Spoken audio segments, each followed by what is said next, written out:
वो एक एंट के रूप में रीबॉर्न होता है, एक छोटा सा पैथेटिक एंट वर्कर जो अभी अभी हैच हुआ है और मुश्किल से जमीन खोद पाता है, जिस पर उसके आसपास के मॉन्स्टर्स बहुत बड़े और भूखे खड़े होते हैं, जो शुरू से ही उसे खाने के लिए रेडी रहते हैं। अब उसके पास कोई ऑप्शन नहीं होता, फिर वो बस भागता है, उम्मीद करता है कि बाद में स्ट्रांग बनकर इनसे डील कर पाए। अभी कुछ समय पहले तक वो एक ह्यूमन था और अब कैसे एंट बना, यही कहानी चल रही है। जैसे ही ये गाय जागता है, वो समझने की कोशिश करता है कि आखिर वो है कहाँ। फिर उसे पता चलता है कि वो मर चुका था। एंथोनी को आखिरी चीज जो याद है, वो अपने घर में आराम से बैठकर बुक पढ़ रहा था और अब वो इस एंडलेस व्हाइट वॉइड में फंसा हुआ है। अगर ये हेवन है तो फिर स्विमिंग पूल और all you can eat Buffett कहाँ है, ये सोचकर वो कंफ्यूज हो जाता है, जिस पर उसे एक और सिस्टम मैसेज मिलता है कि वो जल्द ही एक न्यू वर्ल्ड में फिर से लाइफ एक्सपीरियंस करेगा और वहाँ उसका गाइड खुद गैंडल्फ होगा, जो बताता है कि एंथनी मैजिकल वर्ल्ड पंगा में रिबॉर्न होगा, जहाँ डेस्टिनी और लक उसका फेट डिसाइड करते हैं। फिर उसे कुछ इनिशियल स्टैट्स दिखते हैं जो पेपर पर तो काफी सॉलिड लगते हैं, जिस पर एंथनी सोचता है कि शायद वो अपने फेवरेट वीडियो गेम के एमसी जैसा स्ट्रांग बन जाए। लेकिन जब डिटेल्ड स्किल्स लिस्ट आती है तो उसमें डिगिंग,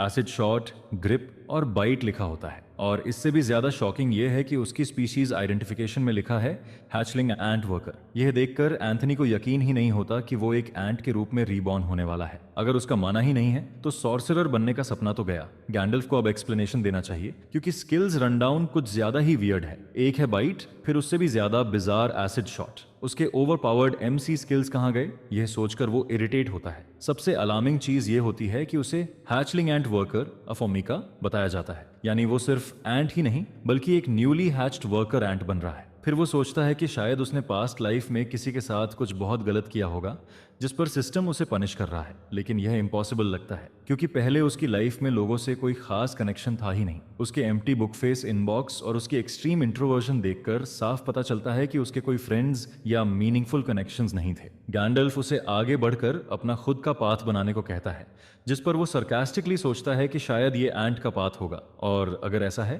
तो गैंडल्फ खुद जाकर कुछ भी फौज करे, जिस पर एक रफ आवाज सोल ट्रांसफर के इनिशियलाइजेशन के लिए काउंटडाउन शुरू करती है। 3, 2, 1। काउंट खत्म होते ही सब कुछ म्यूट सा हो जाता है। सोल ट्रांसफर सक्सेसफुली कंप्लीट होता है और हैचिंग प्रोसेस बूट होना शुरू हो जाता है। एंथनी खुद को एक बेहद अनकंफर्टेबल पोजीशन में पाता है। उसका बॉडी अजीब फील करता है, जैसे हर तरफ से दबाया जा रहा हो। वो कांप रहा होता है। पहले के टेक्स्ट बॉक्सेस पर उसे पूरी तरह भरोसा नहीं था, लेकिन अब वो सच में एंट के रूप में रीबॉर्न हो रहा है। यह रियल में हो रहा है। वो अपने नए फ्रेल बॉडी को चेक करता है। उसे 6 लेग्स महसूस होती हैं, 2 एंटेना भी मौजूद हैं। उसके स्ट्रॉन्ग मैंडिबल्स प्रॉपर्ली काम कर रहे हैं। सिर से एब्डोमेन तक वो 3 बॉडी सेगमेंट्स गिनता है। पहले वो एंट्स को पेट की तरह रखता था और अब खुद एक बन चुका है, जो किसी वियर्ड नाइटमेयर जैसा लगता है। इसके अलावा लाइटिंग कंडीशन भी खराब है। यहाँ मूनलेस नाइट से भी ज्यादा अंधेरा है। सब कुछ पिच ब्लैक है और उसकी विजन भी ब्लरी है। फिर थोड़ी देर चलने पर उसे हल्की सी फेंट लाइट दिखती है और उस लाइट के पीछे कुछ ब्लू ग्लो नजर आता है। अच्छा है कि वो कलर्स अभी भी देख सकता है। फिर वो सोचता है कि और क्या कर सकता है। शायद अब अपनी नई एंट एनाटॉमी को फुल पोटेंशियल पर यूज करने का टाइम है। जब वो एंटेना से एनवायरनमेंट सेंस करता है तो उसे अजीब फील होता है, लेकिन कुछ अननोन स्मेल्स और एयर करंट्स आगे से आते हुए महसूस होते हैं। सबसे ज्यादा जो स्मेल आती है वो स्टेलनेस की होती है, जिससे पता चलता है कि वो जमीन के नीचे है। लेकिन अगर वो एंट है तो फेरोमोन स्मेल क्यों नहीं कर पा रहा, जिस पर वो कंफ्यूज होता है। बिना फेरोमोन्स के कॉलोनी कहाँ है, उसके ब्रेदरन कहाँ है। उसे लाइफ में सेकंड चांस मिला है और वो इस बार भी लोनर नहीं बनना चाहता। कुछ और मिनट चलने के बाद उसे अपनी जैसी स्मेल मिलने लगती है। शायद टनल के दूसरी तरफ कोई न्यू कॉमरेड उसका इंतजार कर रहा है। फिर वो ब्लू पल्सेटिंग लाइट को फॉलो करता है, उम्मीद करता है कि कुछ बुरा ना हो।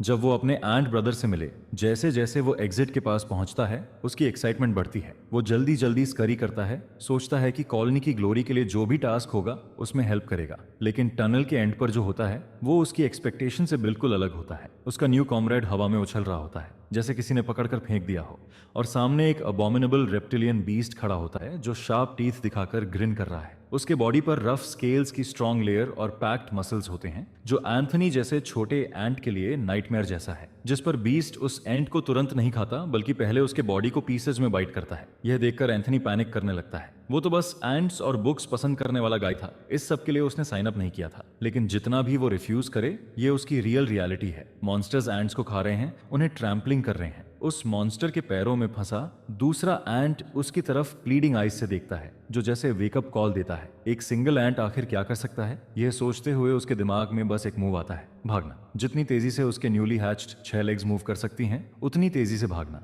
क्योंकि उसकी लाइफ इसी पर डिपेंड करती है। पहली बार नए बॉडी में भागते हुए वो क्लमसी फील करता है, यहाँ तक कि फेस फर्स्ट गिर भी जाता है। काफी देर भागने के बाद उसे लगता है कि शायद वो उस मॉन्स्टर के टेरिटरी से निकल आया है। लेकिन अगर कोई और मॉन्स्टर कैजुअली इस टनल में आ जाए और उसे स्नैक समझ ले तो क्या होगा, ये सोचकर वो डरता है। अब सर्वाइवल के लिए उसे अपने ह्यूमन कन्वेंशंस छोड़कर एंट की तरह सोचना पड़ता है। जैसे इंस्टिंक्टिवली उसे पता चलता है कि उसे क्या करना है। डिग जानना अलग बात है, करना अलग। उसके लेग्स ठीक से काम नहीं करते, वो बस जमीन स्क्रैच कर पाता है। तभी उसे अपने पेट एंट्स ऑब्जर्व करने का टाइम याद आता है। एंट्स मैंडिबल से डिग करती हैं, यानी उसे अपने फेस से जमीन खोदनी होगी। फिर बिना टाइम वेस्ट किए वो अपने स्ट्रॉन्ग मंडेबल्स को रफ सरफेस में गड़ा देता है और डर्ट मंच करना शुरू करता है। अब यही असली डगिंग है। कुछ ही सेकंड्स में वो लेग्स से कई मिनट में जितना प्रोग्रेस करता उससे ज्यादा कर लेता है। जब वो इनफ डेप्थ तक डिग कर लेता है तो एक स्फीरिकल स्पेस कार्व करता है जहां वो आराम से मूव कर सके। अपना छोटा बेस कैंप बना लेने के बाद एंथनी द एंट फाइनली अपनी बैक पर लेटता है। अभी के लिए वो सेफ है, लेकिन अगर किसी और एनिमल ने स्पॉट कर लिया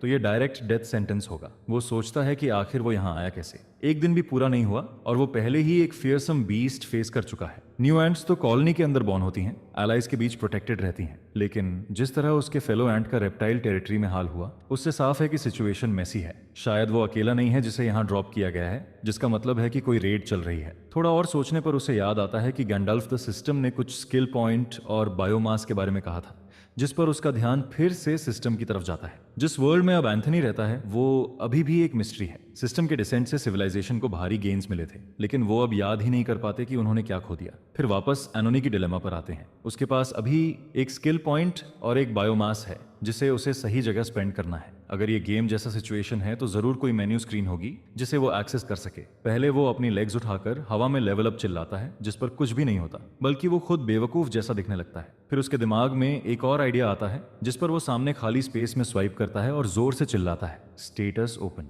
और ये काम कर जाता है। उसके सामने एक इंटरेस्टिंग टेक्स्ट प्रॉम्प्ट अपीयर होता है। उसे अभी भी समझ नहीं आता कि उसके स्टैट्स हाई हैं या लो, लेकिन कम से कम अब वो उन्हें फ्रीली देख सकता है। स्किल्स टैब में उसे ग्रिप दिखता है, जिस पर वो सोचता है कि शायद अब वो चीजों को अच्छे से पकड़ पाएगा। डिस्क्रिप्शन में लिखा होता है कि ग्रिप सर्फेसेस और ऑब्जेक्ट्स को बिना छोड़े होल्ड करने की एबिलिटी है, और एग्जाम्पल में वॉल्स पर चलने की पावर भी शामिल है। यह पढ़कर उसकी आईज खुशी से चमकने लगती हैं। वो मन ही मन गैंडल्फ द सिस्टम को प्रेज करता है, जो शायद सिर्फ एक टेक्स्ट बॉक्स है, लेकिन उसकी इमेजिनेशन में उसकी बियर्ड और आईब्राउज दुनिया की सबसे लग्जूरियस होती हैं। फिलहाल वो इस वॉइस को गैंडल्फ ही बुलाता है और इस गिफ्ट के लिए थैंकफुल होता है कि अब वो एक थॉट से जरूरी इंफॉर्मेशन एक्सेस कर सकता है। अपने स्किल्स को देखकर उसे समझ आता है कि सही चॉइस लेना बहुत जरूरी है। क्या उसे एसिड शॉट लेना चाहिए या डिगिंग इंप्रूव करना ज्यादा फायदेमंद होगा, यह सोचकर वो कंफ्यूज होता है। गैंडल्फ गाइड करता है, लेकिन फैसला एंथोनी को ही लेना है। उसे याद आता है कि अर्थ पर कई एंट स्पीसीज अपने रियर जोन से फॉर्मिक एसिड शूट कर सकती हैं, जिस पर वो अंदाजा लगाता है कि शायद वो भी उसी तरह की मॉन्स्टरस एसिड स्प्रेइंग एंट है। इससे उसे दूर से अटैक करने का ऑप्शन मिल सकता है, जिससे कॉम्बैट में तुरंत डिस्ट्रॉय होने से बच सके। लॉन्ग रेंज अटैक यूजफुल हो सकता है, लेकिन अभी की सिचुएशन में बाइटिंग, क्रॉलिंग, डिगिंग और एसिड शॉट पर फोकस करना शायद सही नहीं है।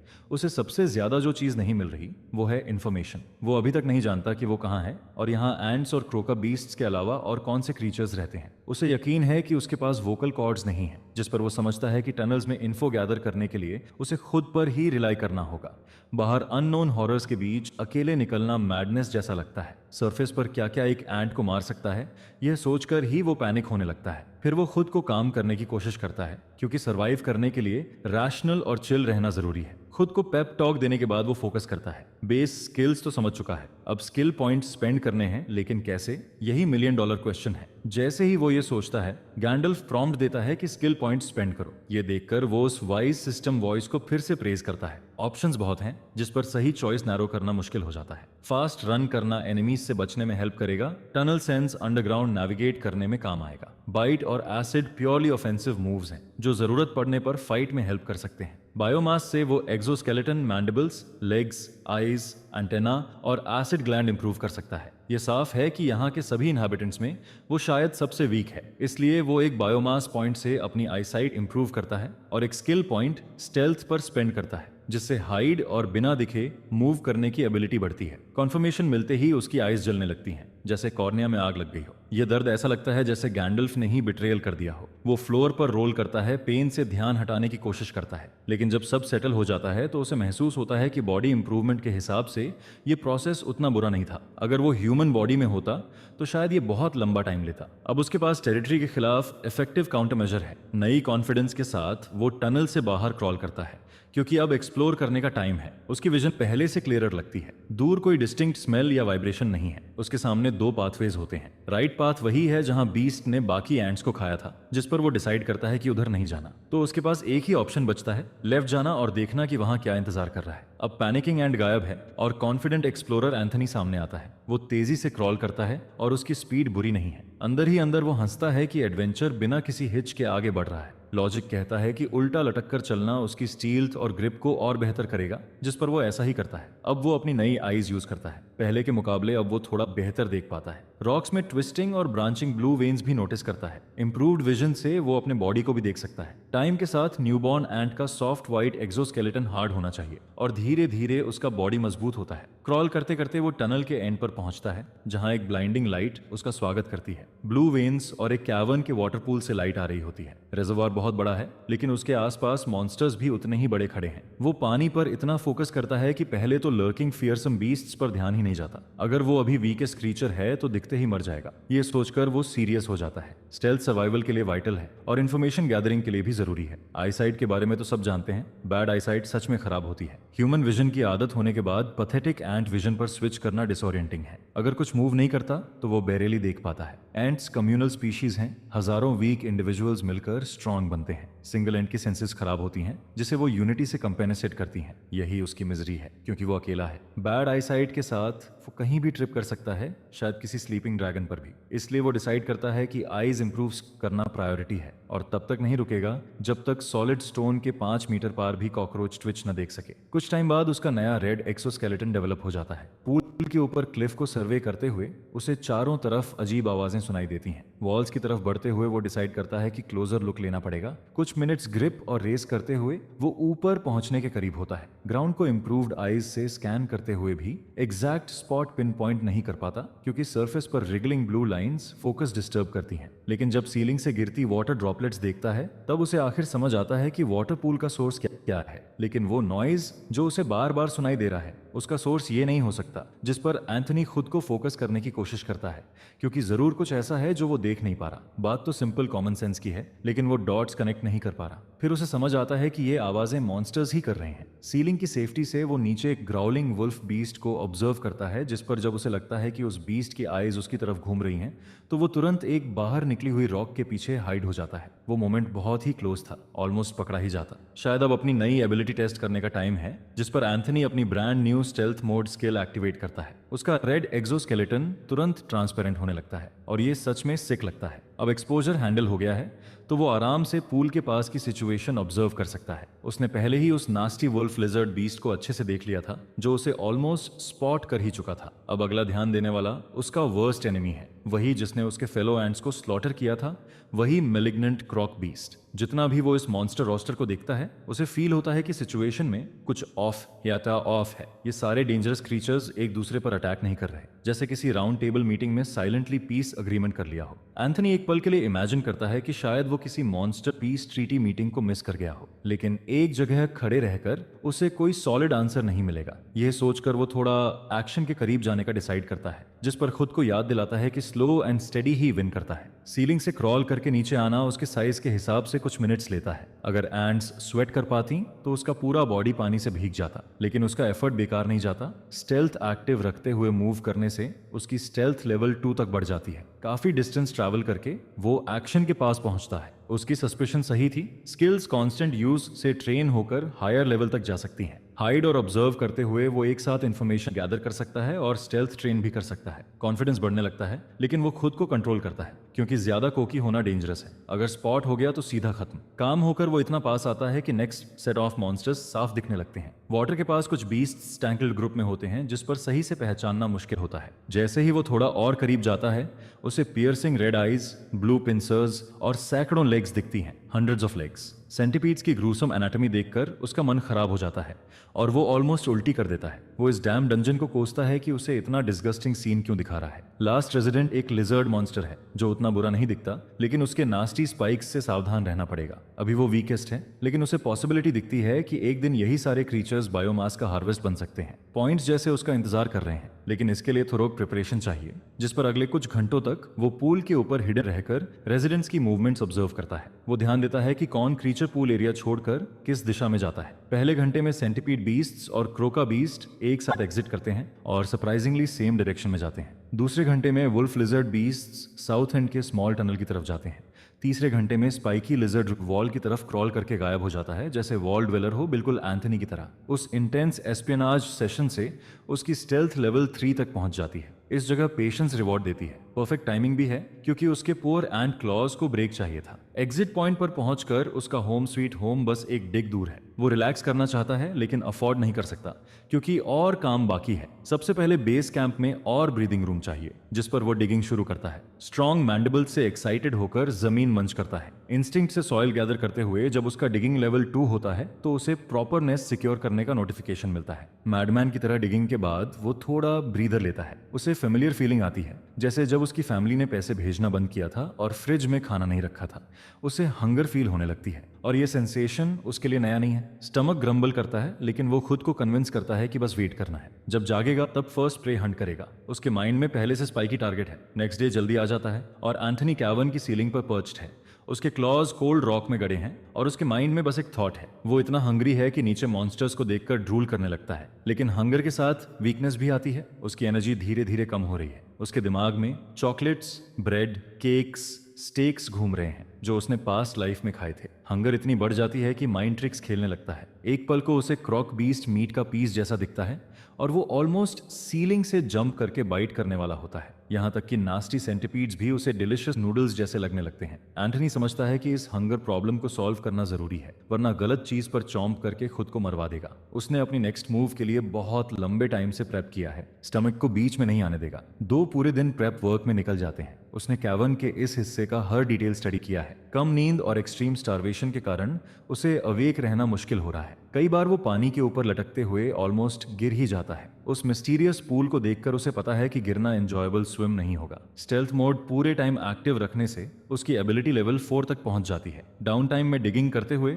उसका डिग एबिलिटी लेवल 3 हो जाता है। यही एंथनी करता है। वो प्रिपेयर करता है और ग्रो करता है। वीक भी स्ट्रॉन्ग को टारगेट कर सकता है अगर सही स्ट्रैटेजी हो। फिर भी हंगर एक टफ एनिमी है। वो बस यही उम्मीद करता है कि जल्द ही फर्स्ट प्रे कॉन्कर कर पाए। तभी उसकी एंटेना ट्विच करती है और उसे टारगेट के पास आने का एहसास होता है। बीस्ट की स्टेंच उसे पहले से स्मेल हो जाती है। जब वो ग्रूव के अंदर रेप्टिलियन आईज में लाइट रिफ्लेक्ट होते देखता है तब उसे पता चलता है कि अब ऑलमोस्ट शो टाइम है। उसका चोजन प्रे कैवन की साइड वाली वॉल को रेस्टिंग प्लेस की तरह यूज करता है और रोज एक बार नीचे पूल में पानी पीने क्रॉल करके आता है। उसका मूवमेंट पैटर्न प्रिडिक्टेबल है और वो मोस्टली आइसोलेटेड रहता है, यानी ऐसा क्रीचर जिसे हराया जा सकता है। कुछ मिनट्स बाद स्पाइकी लिजर्ड अपने हाइडी होल से डेली ड्रिंक के लिए बाहर आता है, जिस पर एंथनी समझ जाता है कि अब उसकी प्रेप वर्क टेस्ट होने वाली है। स्टेल्थ एक्टिवेट करके वो चुपचाप वॉल पर वॉक करता है और अपने रेप्टिलियन प्रे के पास पहुंचने की कोशिश करता है। वो अपने स्टमक को अश्योर करता है कि ज्यादा वेट नहीं करना पड़ेगा, बस सही पोजीशन लेनी है और मिशन सक्सेसफुल होगा। जैसे ही वो स्पाइक्स को करीब से देखता है उसे फील होता है कि अगर इनमें से एक भी लगा तो हालत खराब हो जाएगी, लेकिन अभी फियर में नहीं पड़ सकता। फियर माइंड किलर है और उसका स्टमक उसी पर डिपेंड कर रहा है। उसने इतनी तैयारी की है कि डिस्ट्रैक्शन अफोर्ड नहीं कर सकता। टाइमिंग सब कुछ डिसाइड करेगी, जिस पर जैसे ही प्लान्ड पोजीशन मिलती है एंथनी एक सेकंड भी वेस्ट नहीं करता और अटैक कर देता है। स्टेल्थ का फायदा उठाकर वो ऊपर से एसिड शॉट स्प्यू करता है जो लिजर्ड की एक लेग पर गिरता है। अंदर ही अंदर वो सेलिब्रेट करता है क्योंकि फेज 1 सक्सेसफुल हो गया। स्टेल्थ मोड से बाहर आते ही लिजर्ड दर्द से चीखने लगता है। उसकी लेग फ्लैश और बोन तक मेल्ट हो चुकी है। जब प्रे फाइनली उसे देखता है तो फेज 2 स्टार्ट होता है। वो लिजर्ड को टॉन्ट करता है, पूछता है क्या वॉल पर बैटल करना चाहता है, जो प्रैक्टिकली डेथ को इनवाइट करने जैसा है। एंथनी का ग्रिप स्किल एस्पियनाज के दौरान लेवल 3 तक पहुंच चुका है, जिस पर वॉल हो या लिजर्ड दोनों उसके लिए चैलेंज नहीं है। वो लाइट और निम्बल है, जबकि बीस्ट हैवी और स्लो है। एसिड से फीट जल रहे हैं, इसलिए वॉल पर मैन्यूवर करना उसके लिए मुश्किल है। लेकिन सिंपल माइंडेड बीस्ट रेज में ब्लाइंड हो जाता है और अपनी स्ट्रॉन्ग टेल से एंथोनी को गिराने की कोशिश करता है। एक्स्ट्रा फोर्स के साथ टेल क्रैश कैवन की वॉल को डैमेज कर देता है, लेकिन एंथोनी पहले ही जंप करके सेफ पोजीशन ले लेता है। सब कुछ प्लान के हिसाब से चल रहा है और वो प्रैक्टिकली अपने फूड के साथ खेल रहा है। अगला एसिड शॉट सीधे लिजर्ड के फेस पर जाता है, फिर एक मेल्टेड वुंड, फिर ग्राउंड पर पेन में राइडिंग। एंथोनी जल्दी से वॉल्स पर जंप करता है और सेफर एडवांटेजेस स्पॉट ले लेता है। लिजर्ड की रोर पूल में एको होती है, जिस पर एंथोनी समझता है कि फाइट जल्दी रैप करनी होगी क्योंकि कोई और बीस्ट आकर उसका हंट स्टील कर सकता है। करोसिव इंजरीज से लिजर्ड स्लो होने लगता है और अब ऑलमोस्ट एंड करीब है। लेकिन स्ट्रेंथ खत्म होने से पहले लिजर्ड एक लास्ट टेल स्ट्राइक मारता है जो एंथोनी की एक्सपेक्टेशन से बाहर होता है। सडन लंज और टेल स्लैप उसे मोमेंट के लिए ऑफ गार्ड कर देता है। थैंकफुली वो इनफ डिस्टेंस पर था जिस पर स्प्लिट सेकंड में पैनिक डॉज कर लेता है। लिजर्ड की फाइनल स्ट्रेंथ फेल्ड अटैक में खर्च हो जाती है और एंथोनी को फिनिशिंग चांस मिल जाता है। सीलिंग के टॉप से वो मैंडिबल्स रेडी करके जंप करता है, चॉम्प और होल्ड के लिए तैयार। लाउड रफ क्रंच पूल के पास गूंजता है। वो लिजर्ड की रफ स्किन नहीं छोड़ता क्योंकि अब फाइनल फेज शुरू है। फाइनल फेज सिंपल है, बाइटिंग प्रेशर अप्लाई करते रहना है जब तक दोनों वॉल से फ्री फॉल में नीचे नहीं गिरते। एंथोनी पोजीशन सेट करता है और फॉल डैमेज लिजर्ड टैंक करता है, जबकि वो रिलेंटलेस बाइट जारी रखता है। जब लिजर्ड फाइनली मूव करना बंद कर देता है तो एंथोनी सॉफ्टली कहता है कि यही दुनिया का रूल है, फूड इज फूड।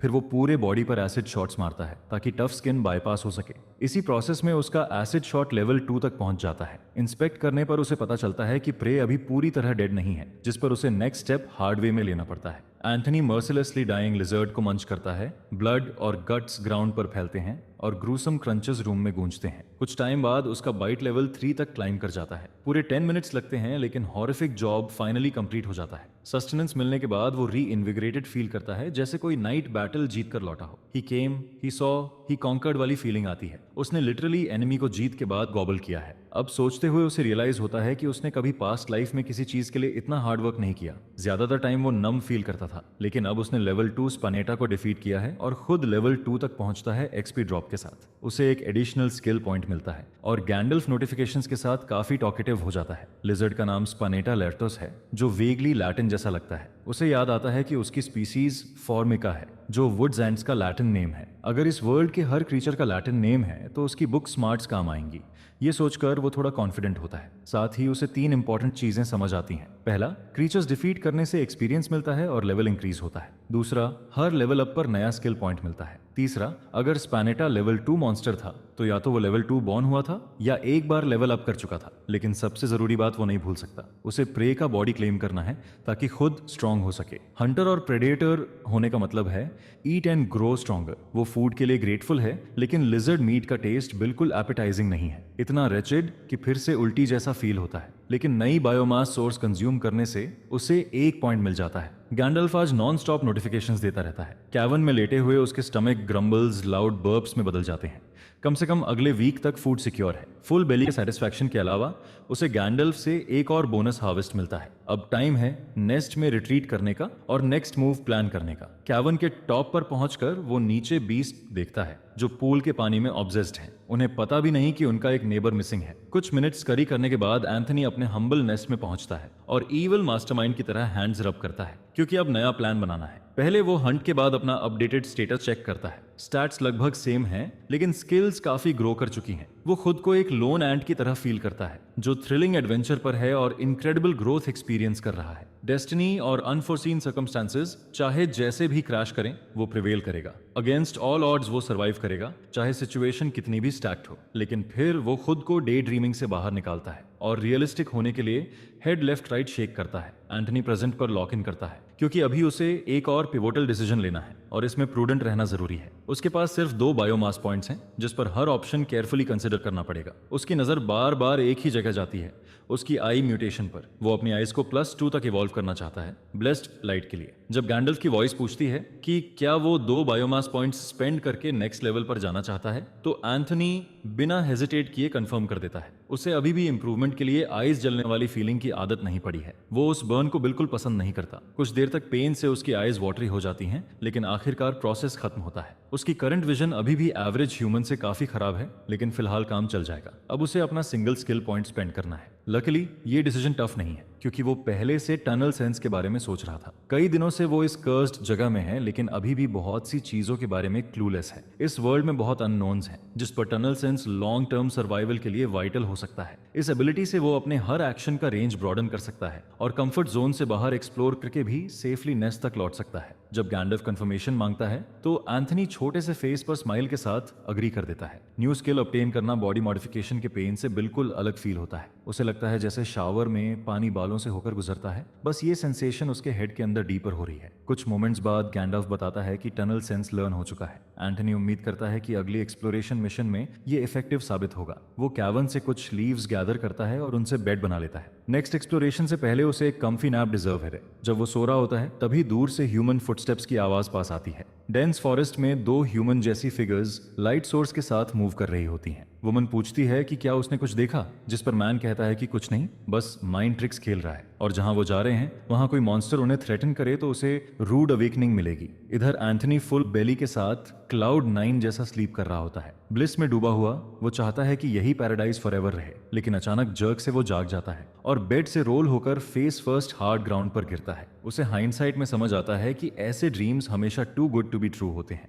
अब लिंगरिंग छोड़कर फोकस करना है एक्सप्लोरेशन पर और नेक्स्ट प्रे की प्लानिंग पर। एंथनी द एंट हल्की सी ईवल स्निकर करता है। बिजी वर्क शुरू करने से पहले वो कुछ और ट्राई करना चाहता है। एंटेना से हार्ट सिंबल बनाकर माइंड में अनलॉक चिल्लाता है, जैसे कोई मैजिकल गर्ल हो। जब वो काम नहीं करता तो एक्सेस प्रोफाइल ट्राई करता है। ओपन सेसमी सोचता है, लेकिन ट्राई भी नहीं करता। लिजर्ड कंज्यूम करने के बाद गैंडल्फ ने बताया था कि स्पैनेटा लेजरटोस का बेसिक प्रोफाइल अनलॉक हुआ है, लेकिन सही कीवर्ड नहीं मिल रहा था। फिर उसे लगता है कि शायद वो ओवरथिंकिंग कर रहा था। वो नेस्ट सीलिंग से ग्रिप छोड़कर नीचे गिरता है। सुपर हीरो लैंडिंग स्टाइल में लिजर्ड का लैटिन नेम जोर से बोलता है और सरप्राइजिंगली वो काम कर जाता है। बेसिक प्रोफाइल खुल जाता है। गैंडल्फ सच में उसके टफ टाइम्स में साथ देता है। स्पैनेटरोस का मतलब थॉर्न लिजर्ड है, जिसके शार्प स्पाइन्स में डेंजरस वेनम होता है। इतनी मेहनत के बाद बस इतनी सी इन्फो मिलती है, जिस पर वो थोड़ा डिसअपॉइंटेड होता है, लेकिन उसे याद आता है कि ये बेसिक प्रोफाइल है। शायद सिस्टम ग्रेजुअल तरीके से वर्क करता है। अगर वो सेम स्पीसीज को और हंट करे तो डिटेल्ड प्रोफाइल मिल सकती है। फिलहाल वो इस मैटर को साइड में रखता है क्योंकि अर्जेंट मैटर्स बाकी हैं। जब वो पूल रेजिडेंट्स को स्पाई करने वापस जाता है तो हल्का फील करता है और सीलिंग पर मूव करते हुए गुनगुनाता है, another day another monster prey. देखने में सब कुछ सेम लगता है, लेकिन उसकी न्यू +2 आइज से पूल पहले से थोड़ा ब्राइटर ग्लो करता दिखता है। उसे सबसे ज्यादा क्यूरियोसिटी पूल के वाटर को लेकर है। पहले दिन क्रॉक बीस्ट से भागते हुए उसे थर्स्ट फील नहीं हुई थी। तीसरे दिन लीव्स कलेक्ट करते हुए भी नहीं। छठे दिन लिजर्ड मीट खाकर भी वाटर क्रेव नहीं किया। जबकि बाकी सारे मॉन्स्टर्स पूल से पानी पीने आते हैं, एंथनी खुद एंट मॉन्स्टर होते हुए भी थर्स्टी फील नहीं करता। वो भी तो मॉन्स्टर है, फिर उसे अर्ज क्यों नहीं है? क्या बाकी रेजिडेंट्स उससे फंडामेंटली डिफरेंट हैं या वो खुद अलग है? इन सवालों के साथ वो सीलिंग से नीचे स्करी करता है मिस्टीरियस वाटर इन्वेस्टिगेट करने के लिए। ये डेंजरस हो सकता है, इसलिए बेबी स्टेप्स लेना जरूरी है। डेंजरस सेंटिपीड लंप के सामने भी उसे खुद को रिमाइंड करना है कि ज्यादा दूर या तेज नहीं जाना। ऑब्जर्व करते हुए उसे नोटिस होता है कि यहाँ डैम्प प्लेस में लिजर्ड लाइक क्रीचर्स ज्यादा हैं। क्रोका बीस्ट, स्पाइक्ड लिजर्ड और बाकी बीस्ट्स में रेप्टिलियन फीचर्स कॉमन है। शायद कोई पैटर्न है, लेकिन थॉट्स में खोकर वो नोटिस नहीं करता कि एक वुल्फ लिजर्ड उसकी तरफ तेजी से आ रहा है। जैसे ही वो पाउंस करने वाला होता है, अचानक नर्वस होकर रिट्रीट कर जाता है, जिस पर एंथनी कंफ्यूज हो जाता है। पीछे देखता है तो पता चलता है कि टावरिंग सेंटिपीड से वुल्फ लिजर्ड वेरी है। एंथनी लकी था कि वुल्फ लिजर्ड से बच गया, लेकिन सेंटिपीड ट्राइब अलग स्टोरी है। पूरी ट्राइब हिस करती हुई उसकी तरफ देखती है। क्रिम्सन गेज लोन एंट पर फोकस्ड है, लेकिन वो अटैक नहीं करते, जिस पर एंथनी गॉड्स को थैंक करता है कि उसका हाइपोथेसिस सही था। आप सोच रहे होंगे कि सर्वाइवल माइंडेड एंट ऐसे ओपन में रिस्क क्यों ले रहा है, लेकिन एक रीजन है। कई दिनों की ऑब्जर्वेशन में उसने कभी नहीं देखा कि पूल एरिया में आते, ड्रिंक करते या जाते समय किसी क्रीचर पर अटैक हुआ हो, जैसे ये एरिया किसी न्यूट्रल जोन की तरह हो। अब उन स्काउटिंग डेज के दौरान काफी कॉन्फ्लिक्ट्स होते हैं, लेकिन मॉन्स्टर्स अपने डिस्प्यूट्स हमेशा पूल एरिया के बाहर ले जाते हैं, जिस पर एंथनी कंक्लूड करता है कि इस पानी में जरूर कुछ स्पेशल है जो मॉन्स्टर्स को होल्ड बैक करने पर मजबूर करता है। और उसे पूरा यकीन है कि ये सिर्फ सिंपल हाइड्रेशन की वजह से नहीं है। क्यूरियोसिटी उसे रोक नहीं पाती, लेकिन सच कहे तो वो पूल का पानी पीना बिल्कुल नहीं चाहता। फिर भी वो अपनी रिजॉल्व मजबूत करता है, आइज बंद करता है और फेस सीधे पूल में डंक कर देता है। नेक्स्ट मोमेंट वो उछलकर बाहर आता है और जमीन पर रोल करता है, क्योंकि पानी उसकी टंग पर जलता है जैसे आग हो। जो हिस्सा वो निगल लेता है वो उसके अंदर लिटरल फायर जला देता है। ऐसा फील होता है जैसे हाइड्रोक्लोरिक एसिड पी लिया हो। वो हैरान होकर सोचता है, क्या सच में ये सारे क्रीचर्स रोज इस बर्निंग वाटर के लिए आते हैं? अगर हाँ, तो इनके साथ क्या गड़बड़ है? क्या वो मैसोचिस्टिक मॉन्स्टर्स के कैवर्न में रीबॉर्न हुआ है? फिर भी उसे लगता है कि कुछ मिसिंग है। बर्निंग सेंसेशन के अलावा उसकी हेल्थ में कोई चेंज नहीं आता। इतने दिनों से मॉन्स्टर्स इस पानी पर ऑब्सेस्ड हैं, तो उसे लगा था कुछ स्पेक्टाकुलर होगा, लेकिन उसके लिए कुछ भी नहीं हुआ। जो करने आया था वो कर चुका है, तो वो डिसाइड करता है कि कैवर्न के बाकी हिस्से एक्सप्लोर करे। लेकिन जाने से पहले वो एक और एसआईप लेने से खुद को रोक नहीं पाता। इस बार वो जितना हो सके उतना स्लर्प करता है। फिर वही बर्निंग, फिर वही दर्द। वो फ्लोर पर लौटता है और पेन में पानी उगल देता है। मेजॉरिटी पूल वाटर वॉमिट करने के बाद वो मेंटली नोट कर लेता है कि ये हॉरिबल स्टफ दोबारा कभी ट्राई नहीं करेगा। अब जब पूल मिस्ट्री थोड़ा इन्वेस्टिगेट हो गया है, तो टाइम है बाकी कैवर्न एक्सप्लोर करने का और टनल सेंस से केव नेटवर्क मैप करने का। न्यू एबिलिटी से ट्रैवल सिंपल हो गया है, बस उन रीजन्स की तरफ बढ़ना है जहां लाइट वेन्स डेंस हैं। इसी दौरान उसे दूर से एक अजीब स्मेल आती है,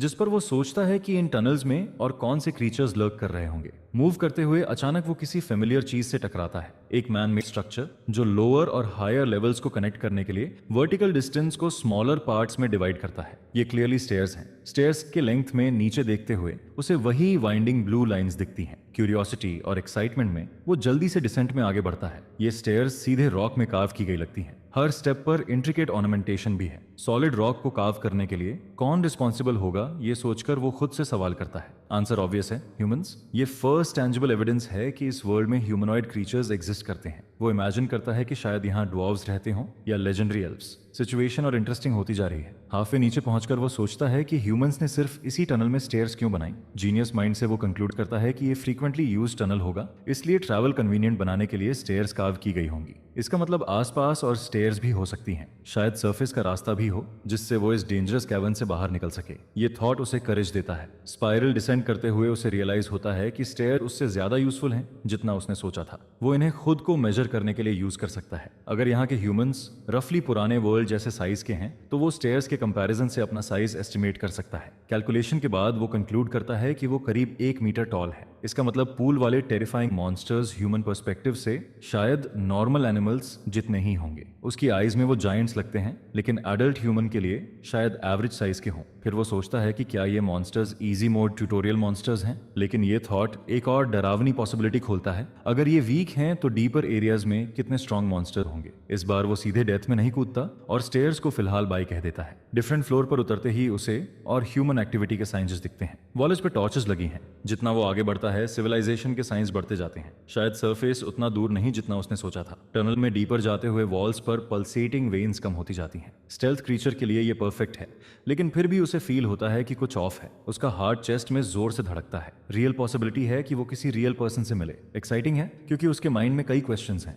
वो कैसे दिखते होंगे, कौन सी रेस होगी, क्या उन्हें मैजिक आता होगा, शायद कोई एडवेंचर गिल्ड हो जो डंजन्स एक्सप्लोर करती हो, शायद वो साइन लैंग्वेज या किसी डांस से कम्युनिकेट कर सके। उसका माइंड दौड़ता है और वो एंट और ह्यूमन रिलेशंस में ब्रेक थ्रू इमेजिन करने लगता है। शायद वो फर्स्ट ऑफ हिज काइंड है जो ह्यूमन माइंड मॉन्स्टर बॉडी में ट्रैप्ड है। जैसे जैसे वो डीपर जाता है, कैवर्न नैरो होता है और स्लोप स्टीप। अचानक ब्लाइंडिंग लाइट उसकी ब्लरी विजन कवर कर लेती है। ऊपर देखता है तो सीलिंग में होल है और सनलाइट अंदर आ रही है। पहली बार वो सन को देख और फील करता है। वो होली लाइट से अपोलोजाइज करता है कि पास्ट लाइफ में ये मिस लग्जरी को टेकन फॉर ग्रांटेड लिया। सनलाइट देखकर वो कंक्लूड करता है कि सरफेस पहले से ज्यादा पास है। दूसरी डायरेक्शन में और लाइट सोर्सेज दिखते हैं, मतलब और ह्यूमन कंस्ट्रक्शन होगी। और फिर थॉट पूरा होने से पहले ही उसे एक पार्शली ओपन वुडन डोर दिखती है। स्ट्रक्चर देखकर उसे लगता है कि ये शायद गार्ड रूम हो सकता है। डंजन के बीचों बीच एक गार्ड रूम है, लेकिन उससे भी ज्यादा क्यूरियस चीज है उस रूम की विंडो से निकलती रेड लाइट। ये लाइट अलग है क्योंकि ये स्क्रैम्बलिंग फुटस्टेप्स की आवाज के साथ मूव कर रही है। किसने सोचा था कि ये ह्यूमंस होंगे, रियल ह्यूमंस, लाइट आर्मर पहने हुए और हाथ में कोई ग्लोइंग डिवाइस लिए हुए। एंथनी वहीं खड़ा रहकर उस डिवाइस को अमेज्ड होकर देखता है, जो शायद मॉन्स्टर्स की प्रेजेंस डिटेक्ट कर सकता है। कैवर्न इतना डार्क है कि ट्रैवर्स करना मुश्किल होगा। यह सोचकर उसे समझ आता है कि ये डिवाइस कितना यूजफुल होगा। वुमन डिवाइस पकड़े हुए है और मैन दोनों हैंड्स में मैजिकल लाइट एमिनेट कर रहा है। ये सब रियल टाइम में देखना अनरियल लगता है, लेकिन एंथनी समझ जाता है कि ये मैजिक है, रियल मैजिक। वो गैंडल्फ को थैंक्स करता है कि उसे ऐसे वर्ल्ड में लाया जहां मैजिक एग्जिस्ट करता है उसके माइंड में तुरंत ये आता है कि क्या ये लोग उसे स्पेल्स सिखाएंगे, लेकिन एक्साइटमेंट में वो भूल जाता है कि वो खुद भी मॉन्स्टर है। मैन अपने आर्म्स उसकी डायरेक्शन में एम करता है। वेट, वो रेड क्रिस्टल मॉन्स्टर डिटेक्ट करने के लिए था, यानी अभी एक्टिव है। एंथनी को रियलाइज होता है कि मैजिकल स्पेल उस पर लॉक हो चुका है। वो सोचता है ये ऐसे एंड नहीं होना चाहिए था, लेकिन अभी प्रूडेंट डिसीजन यही है कि बग की तरह स्करी करे। Run Anthony run. वो ह्यूमन से मर्सी प्लीड करना चाहता है, लेकिन स्पीक करने की एबिलिटी नहीं है। एस्केप करते हुए वो लूज रॉक पर ट्रिप कर जाता है। वो एक्सप्रेस करना चाहता है कि वो हार्मलेस एंट है, लेकिन माना से बना फायरबॉल उसकी तरफ आ चुका है। डायरेक्ट हिट नहीं होता, लेकिन लेग्स सोर हो जाती हैं। माइंड कहता है मूव, लेग्स जवाब दे देती हैं इमोबाइल होने पर, और फायरबॉल्स लॉन्च होते हैं। उसे रिमेनिंग विल पावर से खुद को पुश करना पड़ता है। कॉलम्स के पीछे कवर लेने की कोशिश करता है, लेकिन एरो ऑलमोस्ट एब्डोमेन पियर्स कर देता है। अगर उसे अलाइव निकलना है तो इफेक्टिव डिस्ट्रैक्शन चाहिए। पहले उसे सेफ एग्जिट रूट सिक्योर करनी है। रैंडम टनल्स में शफल करता है। टनल सेंस से फीजिबल पाथ जज करता है। 3 पाथवेज पार करने के बाद उसे एक टनल मिलती है जहां से गॉड ऑफुल स्टेंच आ रही है। ह्यूमंस पीछे ही हैं, तो वो मॉन्स्टर की तरफ फाइट करता है और दोनों की तरफ 2 वे एसिड शॉर्ट स्क्वाट करता है। डिले तो नहीं होता, बल्कि रिटेलिएशन में एरो आता है। एंथनी रिफ्लेक्स से डक करके विस्लिंग एरो डॉज कर देता है। क्लियर है कि ह्यूमन और एंट मॉन्स्टर रिलेशंस का सपना स्मोक हो चुका है। मल्टीपल फायरबॉल्स उसके पीछे होमिंग मिसाइल्स की तरह चेस करते हैं। भागते भागते वो सराउंडिंग्स भूल जाता है और प्रोट्रूडिंग रॉक से टकरा जाता है, लेकिन गैंडल्फ की ब्लेसिंग से वो सर्वाइव करता है और टाइनी टनल में ब्रीदर लेता है। रियलाइज करते ही वो खुद को कोसता है कि सिचुएशन हैंडल करने में कितना स्टूपिड था। उसे याद रखना चाहिए था कि वो अब ह्यूमन नहीं है। ह्यूमन प्रिविलेजेस भी खत्म है। अब हर इंटरेक्शन में उसे ये फैक्ट कंसिडर करना होगा कि वो एक मीटर लंबा मॉन्स्टर एंट है। टाइनी टनल के दूसरी तरफ मेनेसिंग हिसिंग साउंड्स आते हैं। उसे तुरंत स्नैप आउट करना है। चॉइस है, सामने हिसिंग सेंटिपीड्स या पीछे ह्यूमंस के फायरबॉल्स। तब फायर वील्डिंग मैन टाइनी टनल में हेड पोक करता है और चॉइस खुद बन जाती है। एंथनी फुल स्पीड से रन करता है क्योंकि मैन के हाथ में फिर से फायरबॉल्स कंडेंस हो रहे हैं। थैंकफुली वो डार्कनेस में डिसअपियर हो जाता है स्पेल कंप्लीट होने से पहले। Tunnel sense and narrow pathways expertly traverse करता है। सेंटिपेड क्लम्प पास है। ये सेंस करके वो इम्प्रॉम्प्टू प्लान बनाता है। प्लान सिंपल है, सेंटिपेड बीस्ट्स को ह्यूमंस के लिए बैट बनाना है। स्टील्थ से वो अपनी प्रेजेंस हाइड कर सकता है। वो सोचता है कि एसिड स्प्रे से इंसेक्ट्स को इरिटेट कर सकता है, लेकिन उसके बाद क्या होगा यही फेट डिसाइड करेगा। एंग्री हॉर्ड से एस्केप रेस अगेंस्ट टाइम होगी। स्टील्थ डीएक्टिवेट करके वो डिसाइड करता है अब या कभी नहीं। रियर एंड एम करके कोरोसिव एसिड शॉट क्लम्प पर स्प्रे करता है। स्पास्टर शॉट हर सेंटिपेड को हिट करता है, लेकिन एनफ कोरोसिव नहीं है उन्हें किल करने के लिए। लेकिन किल करना गोल नहीं था, गोल था उन्हें पिस ऑफ करना, और वो अचीव हो जाता है। डेडली सेंटिपीड्स एंडलेस लेग्स के साथ उसके पीछे पड़ जाते हैं। रेस ऑफिशियली शुरू हो जाती है। मिनट्स की इंटेंस रनिंग के बाद एंथनी ऑलमोस्ट रोने लगता है। टनल एंट्रेंस तक पहुंचना बहुत दूर लग रहा है। स्टैमिना खत्म हो सकती है, प्लान फेल हो सकता है। क्लोज कॉल्स होते हैं। सेंटिपीड्स पावरफुल बाइट्स के साथ लंच करते हैं। आखिर लाइट दिखती है और एंथनी सेकंड विंड पाता है। सैल्वेशन सामने है। डिरेंज्ड इंसेक्ट की तरह वो टाइनी टनल से लीप करता है जहां मैन उसे चार करने के लिए रेडी है। लेकिन मैन एक्सपेक्ट नहीं करता कि सेंटिपीड हॉर्ड भी पीछे से ट्रेन की तरह निकल आएगी। कमोशन में एंथनी सेफ लैंडिंग करता है। अब बस एस्केप करना है, लेकिन एंग्री क्रॉलिंग बीस्ट पीछा कर रही है तो आसान नहीं है। रनिंग बेकार लगती है तो वो बॉडी टक करके चांट करता है कि उसे मरना नहीं है। जैसे उसकी डेस्परेट चांटिंग किसी गॉड तक पहुंचती है, सेंटिपीड मॉन्स्टर्स एक्सप्लोड होने लगते हैं। दरअसल ह्यूमंस ही जायंट सेंटिपीड्स को ब्लास्ट और कट कर रहे हैं क्योंकि वो एंट पकड़ने आए थे। एंथनी हेड डाउन रखता है, अटेंशन अट्रैक्ट नहीं करना चाहता। वो सोचता है शायद केओस में एस्केप मिल जाए। केयरफुली बैटलफील्ड क्रॉल करता है। परफेक्ट एस्केप होता अगर कुछ स्ट्रैगलर सेंटिपीड्स उसे चेस न करते। पीछे की तरफ फोकस करते हुए वो केयरलेस होकर एक ह्यूमन लेग से टकरा जाता है। ह्यूमन का ट्विस्टिंग स्पीयर ऊपर से स्क्यूअर्ड करने आता है, लेकिन एंथनी स्लाइड करके बच जाता है और स्पीयर स्ट्राइक जो उसके लिए एम्ड था पीछे आते सेंटिपीड्स पर गिरता है। Once again Anthony Gandalf the system को थैंक करता है क्योंकि हायर पावर की परफेक्टली टाइम्ड इंटरवेंशन से वो बार बार बच रहा है। वो बियर्डेड विजर्ड को और प्रेज करना चाहता है, लेकिन अभी भी डीप ट्रबल में है। लक अलोन दो एनिमीज को पीछे से रोक नहीं पाएगी। Public enemy number 1 human male guard और public enemy number 2 centipede beast. Anarchy के बीच थोड़ा डिस्टेंस मिलते ही एंथनी स्टेल्थ एक्टिवेट कर देता है। अब अगला मूव प्लान करना है। इस जगह में हाइड कहां करे? उसे एक ओपन डोरवे दिखती है जो गॉड जाने कहां जाती है, और वो डिसाइड करता है कि फिलहाल वही सही है। स्टेल्थ और स्नीकी मूवमेंट से वो डोरवे के अंदर सेफ हाइडिंग स्पॉट सिक्योर कर लेता है। वॉल के पीछे से वो ह्यूमंस और सेंटिपीड्स के बीच की वॉर ऑब्जर्व करता है जो टेक्निकली उसने स्टार्ट की है। उसे थोड़ा टेरिबल फील होता है कि उसने फेलो मॉन्स्टर्स को ह्यूमन गार्ड्स के खिलाफ खड़ा कर दिया, लेकिन सिचुएशन ने कोई और ऑप्शन छोड़ा ही नहीं। या तो ह्यूमन ब्लेड के नीचे मरता, या ह्यूमन मैजिक से एक्सप्लोड होता, या फिर नेबर्स को गार्ड से लड़ने देता। इधर क्वाइट सिटी लीरिया में कमांडर टाइटस लेट नाइट तक ऑफिस में काम कर रहा है। स्ट्रेस से उसके फेस की लाइंस और डीप हो गई हैं क्योंकि कुछ फूल्स डंजन सिचुएशन उसे और उसकी लीजन पर छोड़ने को तैयार नहीं। अगर उसकी मर्जी होती तो वो 24/7 डंजन में होता, ना कि डार्क ऑफिस में कैंडल लाइट के साथ पेपर वर्क में फंसा रहता। आजकल उसका काम सेम बात मिलियन टाइम्स रिपीट करना है इंस्टेड ऑफ अपनी बिलवर्ड वेपन स्विंग करना। फ्रस्ट्रेशन में वो ऑलमोस्ट डेस्क तोड़ देता है, फिर खुद को काम करने के लिए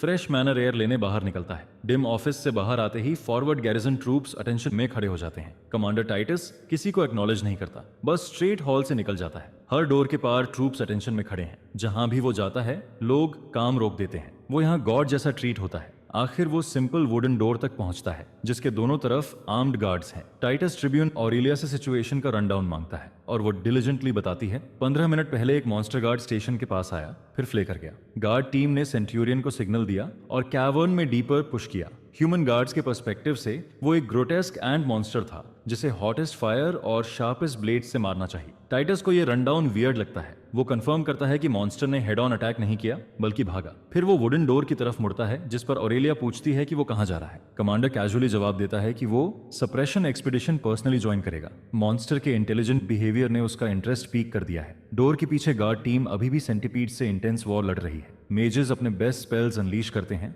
बीस्ट्स को बर्न करते हैं। सेंटीपीड्स चाहे कितने भी फेरोशियस हों, माना पावर के सामने मैच नहीं है। एंथनी बेटर पोजीशन लेने की कोशिश करता है लेकिन पैंडेमोनियम के बीच लॉक हो जाता है। सिर्फ स्टेल्थ उसे सेफ रख रही है। एनीवन देख सकता है कि ये वॉर अब फाइट नहीं, प्लेन स्लॉटर बन चुकी है। एंथनी पावरलेस फील करता है, इतना पावरलेस कि बैटल में कुछ वैल्यू ऐड नहीं कर सकता। वो लॉन्ग रेंज मैंडिबल से एनिमीज मिन्स नहीं कर सकता। ऐसे क्लूलेस टाइम में वो गैंडल्फ से पूछना चाहता है क्या करे, लेकिन इंस्टेड उसे फेमिलियर ह्यूमन फिगर से क्रिस्पी स्लैप मिलता है। वो ह्यूमन एंथनी की इमेजिनेशन को थैंक करता है वेकअप कॉल के लिए। ब्राइट साइड ये है कि इन मिस एडवेंचर्स ने कई क्यूरियोसिटीज कंफर्म कर दी हैं। फर्स्ट, ह्यूमन स्पेल्स के फॉर्म में मैजिक एग्जिस्ट करता है।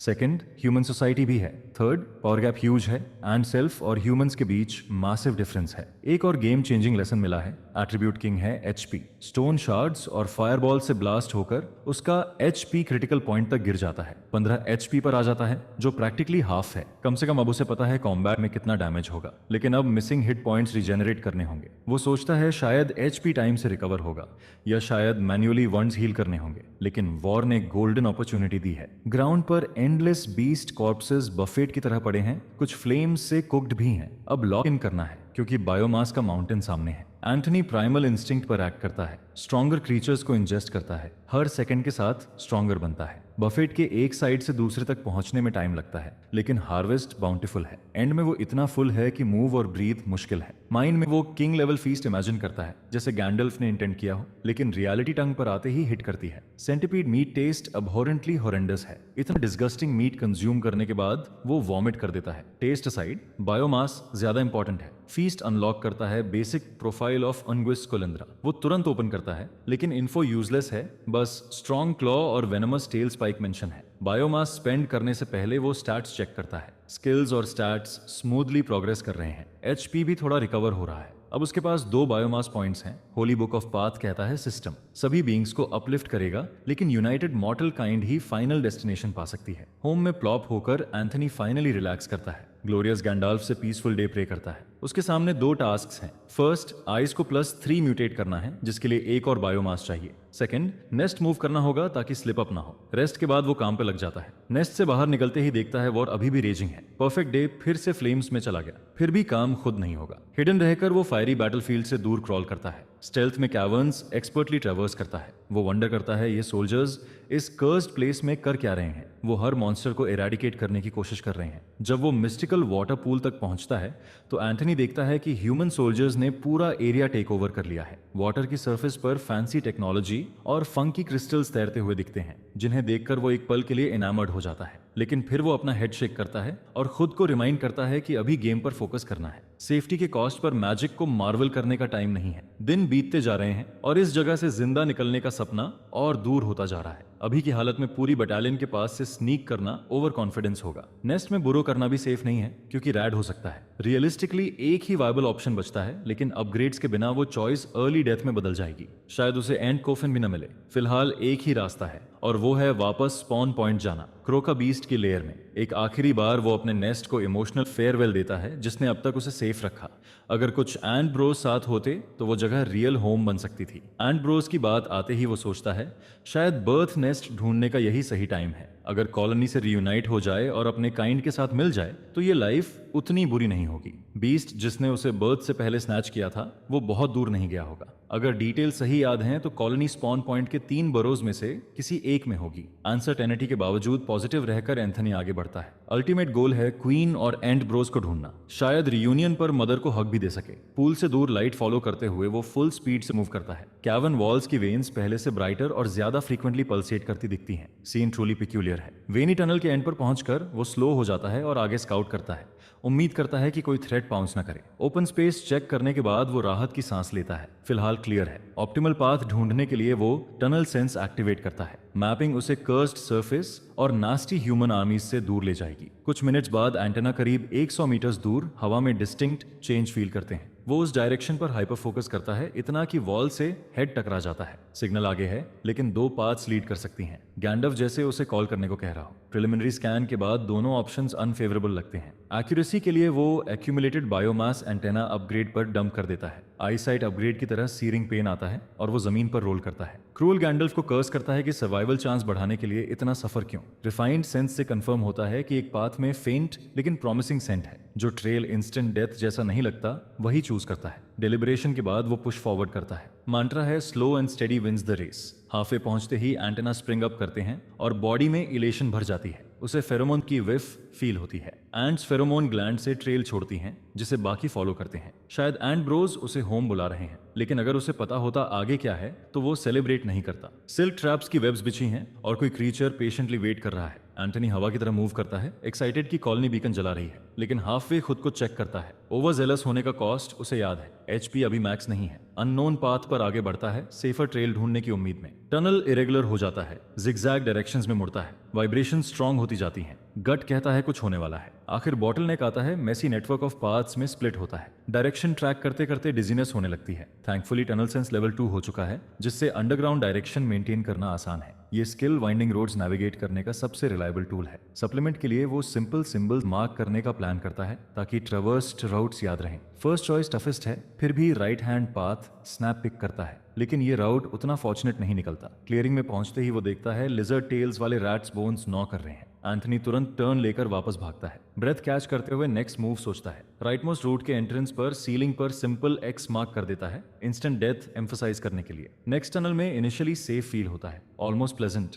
यही कंप्लेसेंसी किल कर सकती है। थैंकफुली इंस्टिंक्ट्स उसे बचाते हैं। वॉल ट्रेवर्स करते हुए neatly laid spider web glimpse होती है। लेवल 2 आईसाइट ना होती तो वो ट्रैप में फंस जाता। एनिमी टेरिटरी में हेड फर्स्ट जाना स्टोरी का एंड होता। एंथनी पिस्ट हो जाता है। स्पाइडर्स खुद को इंसेक्ट वर्ल्ड का किंग समझते होंगे। एलैबोरेट वेब बनाकर दूसरों पर फीड करते हैं। उसकी नजर में वो लेजी बम्स हैं जो खुद मेहनत नहीं करते। वर्कर एंट को वो ऑनर का पिनेकल मानता है। अगर उसके पास 200 ब्रदर्स होते तो वो स्पाइडर से कभी नहीं डरता। वर्ड्स एक्सप्रेस नहीं कर सकते कितना हेट है उसे उन वेब स्लिंग फ्रीक से। प्रेस ऑन करने का डिसाइड करके वो पेस स्लो करता है। वेब्स हर तरफ हैं, आर्किटेक्ट दिखता नहीं, लेकिन इसका मतलब ये नहीं कि वो नियर बाई नहीं है। इन्फॉर्मेशन गैदर करना है अभी प्रायोरिटी है। ऑप्टिमल पाथ जानने का यही तरीका है। ट्रिकी स्टिकी जोन क्रॉस करके वो ग्राउंड पर क्रॉल करता है जहां ट्रैप्स कम है। अपनी मैंडिबल का इस्तेमाल करते हुए एंथनी फ्लोर से एक लूज पेबल तोड़ लेता है, जिस पर वो थोड़ा सा वाइंड अप लेकर उस पेबल को स्पाइडर वेब्स के पूरे मास में उछाल देता है और एक थैक के साथ वो एलैबोरेट ट्रैप खराब हो जाता है। यह देखकर कि रॉक थ्रोइंग रास्ता साफ करने का इफेक्टिव तरीका है,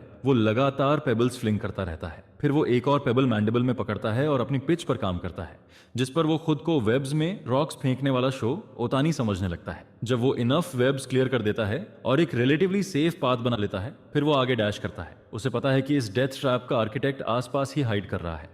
वेब स्ट्रक्चर को तोड़कर और पीबल्स को उसमें फंसाकर वो मॉन्स्टर को सरफेस पर आने पर मजबूर कर देता है। जैसा उसने एक्सपेक्ट किया था, अरेक्निड फ्रीक आखिर अपना अगली मग दिखा देता है, जिसे देखकर लगता है कि वो सोच रहा है लंच खुद चलकर आ गया है। एंथनी को बस एक नजर देखनी पड़ती है और वो ऑलमोस्ट उल्टी कर देता है, क्योंकि वो चीज बेहद हिडियस लगती है। उसके 8 फरी लेग्स हैं जो मुश्किल से उसके फैट बॉडी को सपोर्ट कर रही हैं। एंट के परफेक्ट 3 बॉडी सेगमेंट्स और 6 फंक्शनल लिम्स के मुकाबले स्पाइडर्स उसे अबोमिनेशन लगते हैं। एंथनी के नॉलेज के हिसाब से स्पाइडर्स फूड चेन में नीचे होते हैं और लगभग उसी के साइज के होते हैं। उसके सामने वाला शायद कोई हाई लेवल मॉन्स्टर नहीं है। अगर ये मैनी लेग्ड फीन थोड़ी देर स्टिल बैठ जाए तो वो लॉन्ग रेंज अटैक के लिए डिस्टेंस एक्यूरेटली गेज कर सकता है। अपना बट हल्का सा विगल करके एम परफेक्ट करता है और मैक्सिमम प्रिसीजन के लिए लास्ट सेकंड तक होल्ड करता है। फिर विंड और प्लेसमेंट कैलकुलेट करके एसिड शॉट छोड़ देता है। नास्टी ग्रीन गू सीधे उस हैरी बीस्ट पर गिरता है और उसका इफेक्ट इंस्टेंटली महसूस होता है। हेयर और फ्लैश जलते और मेल्ट होते हैं जिससे एक गास्टली हिसिंग साउंड निकलती है। हालांकि उसके पास कुछ अपग्रेड्स हैं, फिर भी उसकी आईसाइट अभी रेगुलर स्पाइडर के मुकाबले मैच नहीं करती।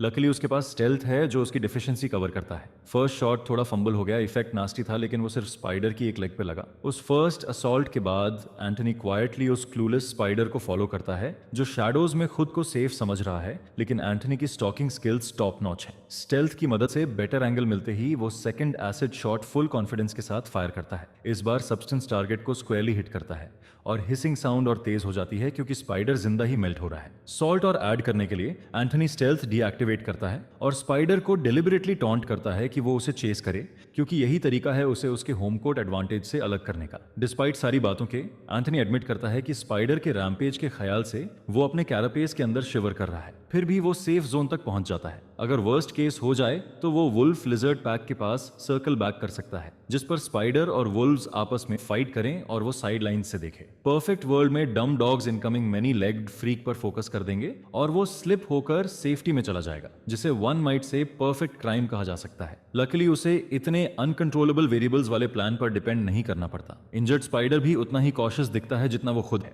आखिर क्यों वो मूव करे जब वेब के अंदर बैठकर सिल्वर प्लैटर पर प्रे आने का वेट कर सकता है। गुड मील मिलने के बाद स्पाइडर फुल हील हो जाएगा। यह सोचकर एंथनी खुद को स्पाइडर इमेजिन करता है, जैसे वो डोमेन एक्सपेंशन क्रिएट कर रहा हो और फ्री बायोमास रीप कर रहा हो। वो स्पाइडर्स को कर्स करता है कि इस रूथलेस डंजन में इजी मोड क्रीचर्स बने हुए हैं। उसका रेज स्काई तक पहुंच जाता है। अपने फ्यूरी को काम करने के लिए एंथनी डिसाइड करता है कि स्पाइडर को सूनर रादर देन लेटर मरना होगा। फर्स्ट एनकाउंटर के बाद एक दिन बीत चुका है और भले ही वो पिस्ड है, फिर भी वो ऑड्स मेटिकुलसली वे करता है। लॉन्ग डिलिब्रेशन के बाद वो कंक्लूड करता है कि ऑड्स उसके फेवर में है। फर्स्टली टनल अनयूजली ब्राइट है और +2 साइड सेट के बावजूद लाइट उसे सर्विसेबल बनाती है, जिस पर एनिमी स्पॉट करना मुश्किल नहीं होगा। सेकेंडली रॉ एस्टिमेटेड स्टैट्स के हिसाब से स्पाइडर और वो इवनली मैचड लगते हैं, बस वेब एडवांटेज हटाना जरूरी है। इन फैक्टर्स को ध्यान में रखकर वो सोचता है कि अगर सब सही गया तो न्यू बायोमास खा पाएगा और हार्ट का एंगर काम हो जाएगा। अब क्वेश्चन यही है कि उस फ्रीक को वेब से बाहर कैसे ल्योर करे। फेज 1 ऑलरेडी कंप्लीट है क्योंकि कल के 2 एसिड अटैक से उसने लगभग 5 HP चंक कर लिया था। सेफेस्ट तरीका यही है कि एराक्निड को लगातार हरास करे,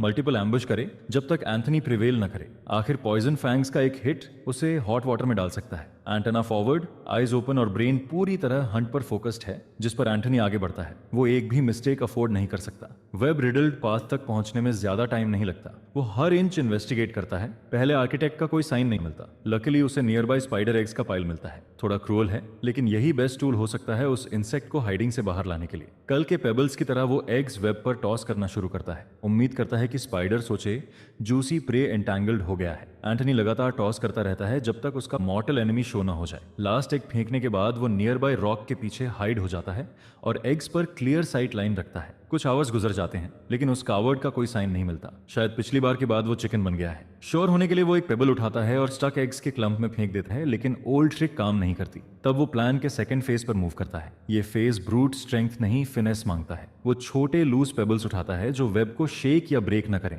टाइनी पेबल्स टॉस करने की बजाय वो जेंटली उन्हें वेब पर प्लेस करता है, जिससे बेयरली मूवमेंट होती है। इस टेक्निक से वो वेब वॉल को साइलेंटली बाईपास करना चाहता है। इनफ कवरेज मिलते ही वो इनर सैंक्टम में इन्फिल्ट्रेट करने की कोशिश करता है बिना अलार्म टिप किए। साइलेंट टेक से बड़ा गैप बनाकर एंथनी कॉशियसली एनिमी टेरिटोरी में डीप वेंचर करता है। वो पहले कभी इतना डीप अनचार्टेड एरिया में नहीं गया। अटमोस्ट कॉशन जरूरी है क्योंकि हिडन थ्रेड्स पैरों के नीचे हो सकते हैं। एक सिंगल लैप्स कंसंट्रेशन उसे हेल्पलेसली स्टक कर सकता है और ऐसी मिस्टेक डेडली हो सकती है। कुछ ही मिनट्स बाद उसके सेंसेस वार्न करते हैं कि पीछे से थ्रेट आ रहा है। स्पाइडर शायद पूरे टाइम उसे स्पाई कर रहा था। वो पेशेंट इनफ था उसे होम कोर्ट में आने देने के लिए, लेकिन स्टूपिड इनफ पीछे से अप्रोच करने के लिए। एंथनी अपने बट का ऑरिफिस खोलता है और एक और एसिड शॉट लूज करता है, जो क्रिटिकल हिट साबित होता है। अब डील सील करने के लिए एक ही काम बचा है। मॉकिंग लाफ के साथ एंथनी वेब रिडन टेरिटरी से बाहर रन करता है और स्केदिंग इंसल्ट्स फेंकता है। वो खुद को विंड जैसा फील कर रहा है, प्लेन्स पर लीप करती गजेल जैसा, लेकिन वो ज्यादा कॉकी हो जाता है और मिड एयर एक लूज वेब थ्रेड में स्नैग हो जाता है।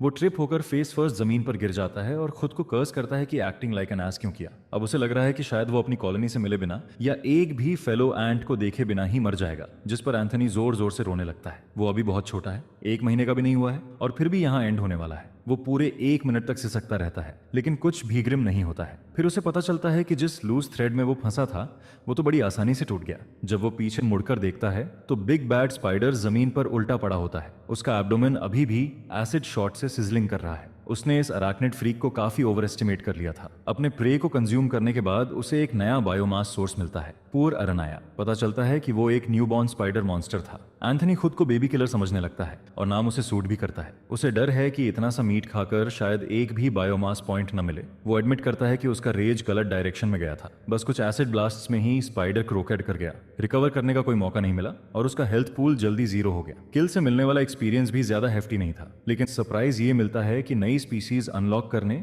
और उसका मीट खाने पर उसे 2 बायोमास पॉइंट्स मिल गए। थोड़ा काम होकर वो वेब रिडन एरिया से बाहर निकलता है और रास्ते में स्टिकी ऑब्स्टिकल्स डिस्ट्रॉय करता हुआ आगे बढ़ता है। अब लेवल 3 आईसाइट उसकी रीच में है। विजन लाइफ थ्रेटनिंग रेंज से बाहर आते ही वो बॉडी के बाकी एस्पेक्ट्स अपग्रेड करने पर फोकस कर पाएगा। शायद अब वो ट्रिक्स के बिना भी फाइट कर सके, लेकिन फिर वो खुद को रोकता है क्योंकि विजुअल थिंकिंग पर डिपेंड नहीं कर सकता। एंटनी को स्ट्रांग बनना है और एडल्ट एंट में ग्रो करना है। मोस्ट ऑब्वियस तरीका है ज्यादा एक्सपी गेन करके लेवल अप करना। उसके लिए उसे सेफ हंटिंग ग्राउंड एस्टैब्लिश करना होगा। हमेशा की तरह वो स्टेल्थ मोड एक्टिवेट करके वाइंडिंग टनल्स में डीपर जाता है। स्पाइडर नेस्ट से ज्यादा दूर नहीं, उसे एक मैसिव क्रेटर दिखता है जो नीचे अंधेरे में जा रहा है। सेफ असम्पशन यही है कि जितना डीप स्पॉट होगा उतना डेंजरस होगा। अगर ऐसा है तो अभी इस जगह एक्सप्लोर करना सही नहीं है। कॉन्फिडेंस बढ़ने पर बाद में ट्राई करेगा। अपग्रेड एंटीना से वो टनल सेंस को नीचे डायरेक्ट करता है डेंजर गेज करने के लिए, लेकिन डेप्थ इतनी ज्यादा है कि स्वीप प्रॉपर नहीं हो पाता। जब तक चॉइस है वो इस ओमिनस क्रेटर को प्योरसू नहीं करना चाहता। ये डेड एंड जैसा लगता है, लेकिन ऊपर की लैंड भी सेफ नहीं है क्योंकि ह्यूमंस का सर्टेन डेथ थ्रेट लूम कर रहा है। एंथनी 2 एक्सट्रीम डेंजरस चॉइसेस के बीच सैंडविच्ड है और सिचुएशन माइग्रेन इंड्यूसिंग बन जाती है। सिंस इवेंचुअली उसे सारे ऑप्शंस एक्सप्लोर करने हैं, वो डबल बैक करके बाकी राउट्स चेक करने का डिसाइड करता है। क्रिएटर के आसपास स्किटर करते हुए उसे कुछ स्प्लिटिंग टनल्स मिलते हैं। इस जगह ज्यादा पाथ्स मतलब ज्यादा मॉन्स्टर्स। कुछ घंटे एक्सप्लोर करने के बाद उसे शक होता है कि वो लूप में घूम आया है और टनल उसे फिर वहीं ले आया है जहां से चला था। इस बार रास्ते में कुछ न्यू स्पीसीज भी दिखते हैं। हर अनचार्टेड टेरिटरी में वो वॉल सेक्शंस चेक करता है जहां टेम्पररी नेस्ट बना सके। स्टेबिलिटी कंफर्म करने के बाद मैंडिबल से डिगिंग शुरू करता है और एक टेम्पररी नेस्ट बना लेता है। ये होल उसे आउटसाइड वर्ल्ड से थोड़ा प्रोटेक्शन देता है। फ्लिम्जी है, जल्दी में बना है, लेकिन खुले में रहने से बेहतर है। इस बार वो ज्यादा डीप डिग नहीं करता। ऐसा स्पॉट चुनता है जहां ऊपर से स्पाई नेस्ट बना सके और ग्राउंड का परफेक्ट व्यू मिले। नेस्ट बनाते बनाते उसका डिगिंग स्किल लेवल 4 हो जाता है। एंथनी खुद से काफी प्लीज्ड है। कॉम्बैट में स्किल यूजलेस लगे, लेकिन इंप्रूवमेंट तो इंप्रूवमेंट है। डंजन में लिमिटेड टाइम के बावजूद उसे अपनी ग्रोथ पर प्राउड फील होता है। अभी भी छोटा मॉन्स्टर है, लेकिन शुरुआत से काफी आगे आ चुका है। स्किल्स ट्रिकी सिचुएशंस में होन होकर लेवल अप हुई हैं। कॉम्बैट में अभी भी वीक है, लेकिन जर्नी अभी शुरू हुई है। अगर उसे इस न्यू टेरेन एक्सप्लोर करना है तो रेस्ट जरूरी है। एंथनी पहले इंसेक्ट्स रेज कर चुका है। उसे पता है एंट्स नॉर्मली स्लीप नहीं करती। वो टॉर्पर स्टेट में जाकर एनर्जी कंजर्व करती हैं। फिर भी उसे मेटाफोरिकली आइज क्लोज करने का फील पसंद है। शायद ह्यूमन हैबिट का रेमनेंट है। फुल नाइट रेस्ट के बाद उसका माइंड रिफ्रेश्ड है और पीक परफॉर्मेंस पर है। अब एक्सप्लोरेशन कंटिन्यू करनी है। आज का गोल है एक और बायोमास पॉइंट सिक्योर करना ताकि आईसाइट इंप्रूव कर सके। उसके बाद लेग्स, कैरापेस, मैंडिबल्स या एसिड ग्लैंड पर एक्सपेरिमेंट कर सकता है। इन अपग्रेड से हंटिंग कंफर्टेबल और सिक्योर होगी। किल्स से एक्सेप्ट भी मिलेगा, एक्सेप्ट से लेवल्स और स्टैट्स बढ़ेंगे, जिससे एडल्ट एंट बनने का प्रोग्रेस होगा। स्टेल्थ ऑलरेडी लेवल 3 है। शायद न्यू मॉन्स्टर्स शैडो करते करते और लेवल अप हो जाए, लेकिन फर्स्ट टर्न ही उसे मार्क टनल में ले जाता है। पाथ फेमिलियर लगता है और समझ आता है कि वो सोल्जर्स वाले एरिया के पास फिर आ गया है। ब्राइट साइड ये है कि उसके माइंड में रफ मैप फॉर्म हो रहा है। लार्ज मेन टनल्स हाईवेज की तरह हैं जहां बिगेस्ट थ्रेट्स मूव करते हैं और स्मॉल टनल्स बैक स्ट्रीट्स की तरह जहां वीकर फोर्स नेस्ट करते हैं। एक रॉन्ग टर्न ने काफी टाइम वेस्ट किया। डे बैड नोट पर शुरू हुआ। बेटर अंडरस्टैंडिंग के साथ इस बार इन्फॉर्म डिसीजन लेता है और नए ट्रैक पर बढ़ता है। बायोमास सोर्स ढूंढने में इतना लॉक्ड इन है कि उसे पता ही नहीं चलता कि टनल सेंस लेवल 3 हो गया। एक्यूरेट मैपिंग से एक्सपी फनल हो गया होगा। उसे थोड़ा वियर्ड फील होता है कि सिस्टम उसके थॉट्स मॉनिटर कर सकता है। टेम्पररी नेस्ट के पास उसे 2 न्यू मॉन्स्टर टाइप्स दिखते हैं। फर्स्ट है 3-tailed रैट, हर टेल के एंड पर डेडली स्पाइक, फ्रीकी रोडेंट्स हैं। सेकंड है मॉलस्क जैसा क्रीचर, लॉन्ग स्लाइमी बॉडी और ब्राइटली कलर्ड ऑर्गेनिक स्पाइन्स के साथ। वो बेट लगाता है कि ये पॉइजनस होंगे। साइज में कम से कम उससे ट्वाइसन है और वॉल्स पर मूव कर सकते हैं। सेफ रहने के लिए वो उनके नास्टी ट्रेल्स अवॉइड करने का डिसाइड करता है। नेक्स्ट हंट टारगेट पर डिलिबरेट करते हुए उसे वो फेंट और स्वीट साउंड सुनाई देता है जिसका वो वेट कर रहा था। टनल के आगे क्योटिक ग्राउलिंग और क्लॉज की आवाजें आ रही हैं। अपॉर्चुनिटी सोचकर वो शैडो फॉक्स की तरह स्पीड बढ़ाता है। गेम लाइक सिस्टम मिलने के बाद वो समझना चाहता है कि ये एग्जैक्टली कैसे फंक्शन करता है और इसकी इंट्रिकेसीज क्या है। उसके माइंड में कई क्वेश्चन घूम रहे हैं। सिस्टम एक्सपी कैसे अवॉर्ड करता है जब कोई मॉन्स्टर मरता है, ये सवाल एंथोनी के दिमाग में घूम रहा है। क्या डैमेज करने वाले सबके बीच एक से इवनली डिवाइड होता है या सिर्फ वही एक से भी पाता है जो लास्ट हिट देता है। अब तक जो उसने ऑब्जर्व किया है उसमें उसे कभी कॉम्बैट के दौरान एक्सेप्ट गेन का सिस्टम अनाउंसमेंट नहीं मिला। मैसेज हमेशा तब आता है जब प्रे एक्सपायर हो जाता है, जिस पर यह प्रैक्टिकली कंफर्म होता है कि एक्सपी सिर्फ फो की डेथ पर ड्रॉप होता है। इन सारे क्वेश्चंस का आंसर पाने के लिए उसे थ्योरीज टेस्ट करनी होंगी।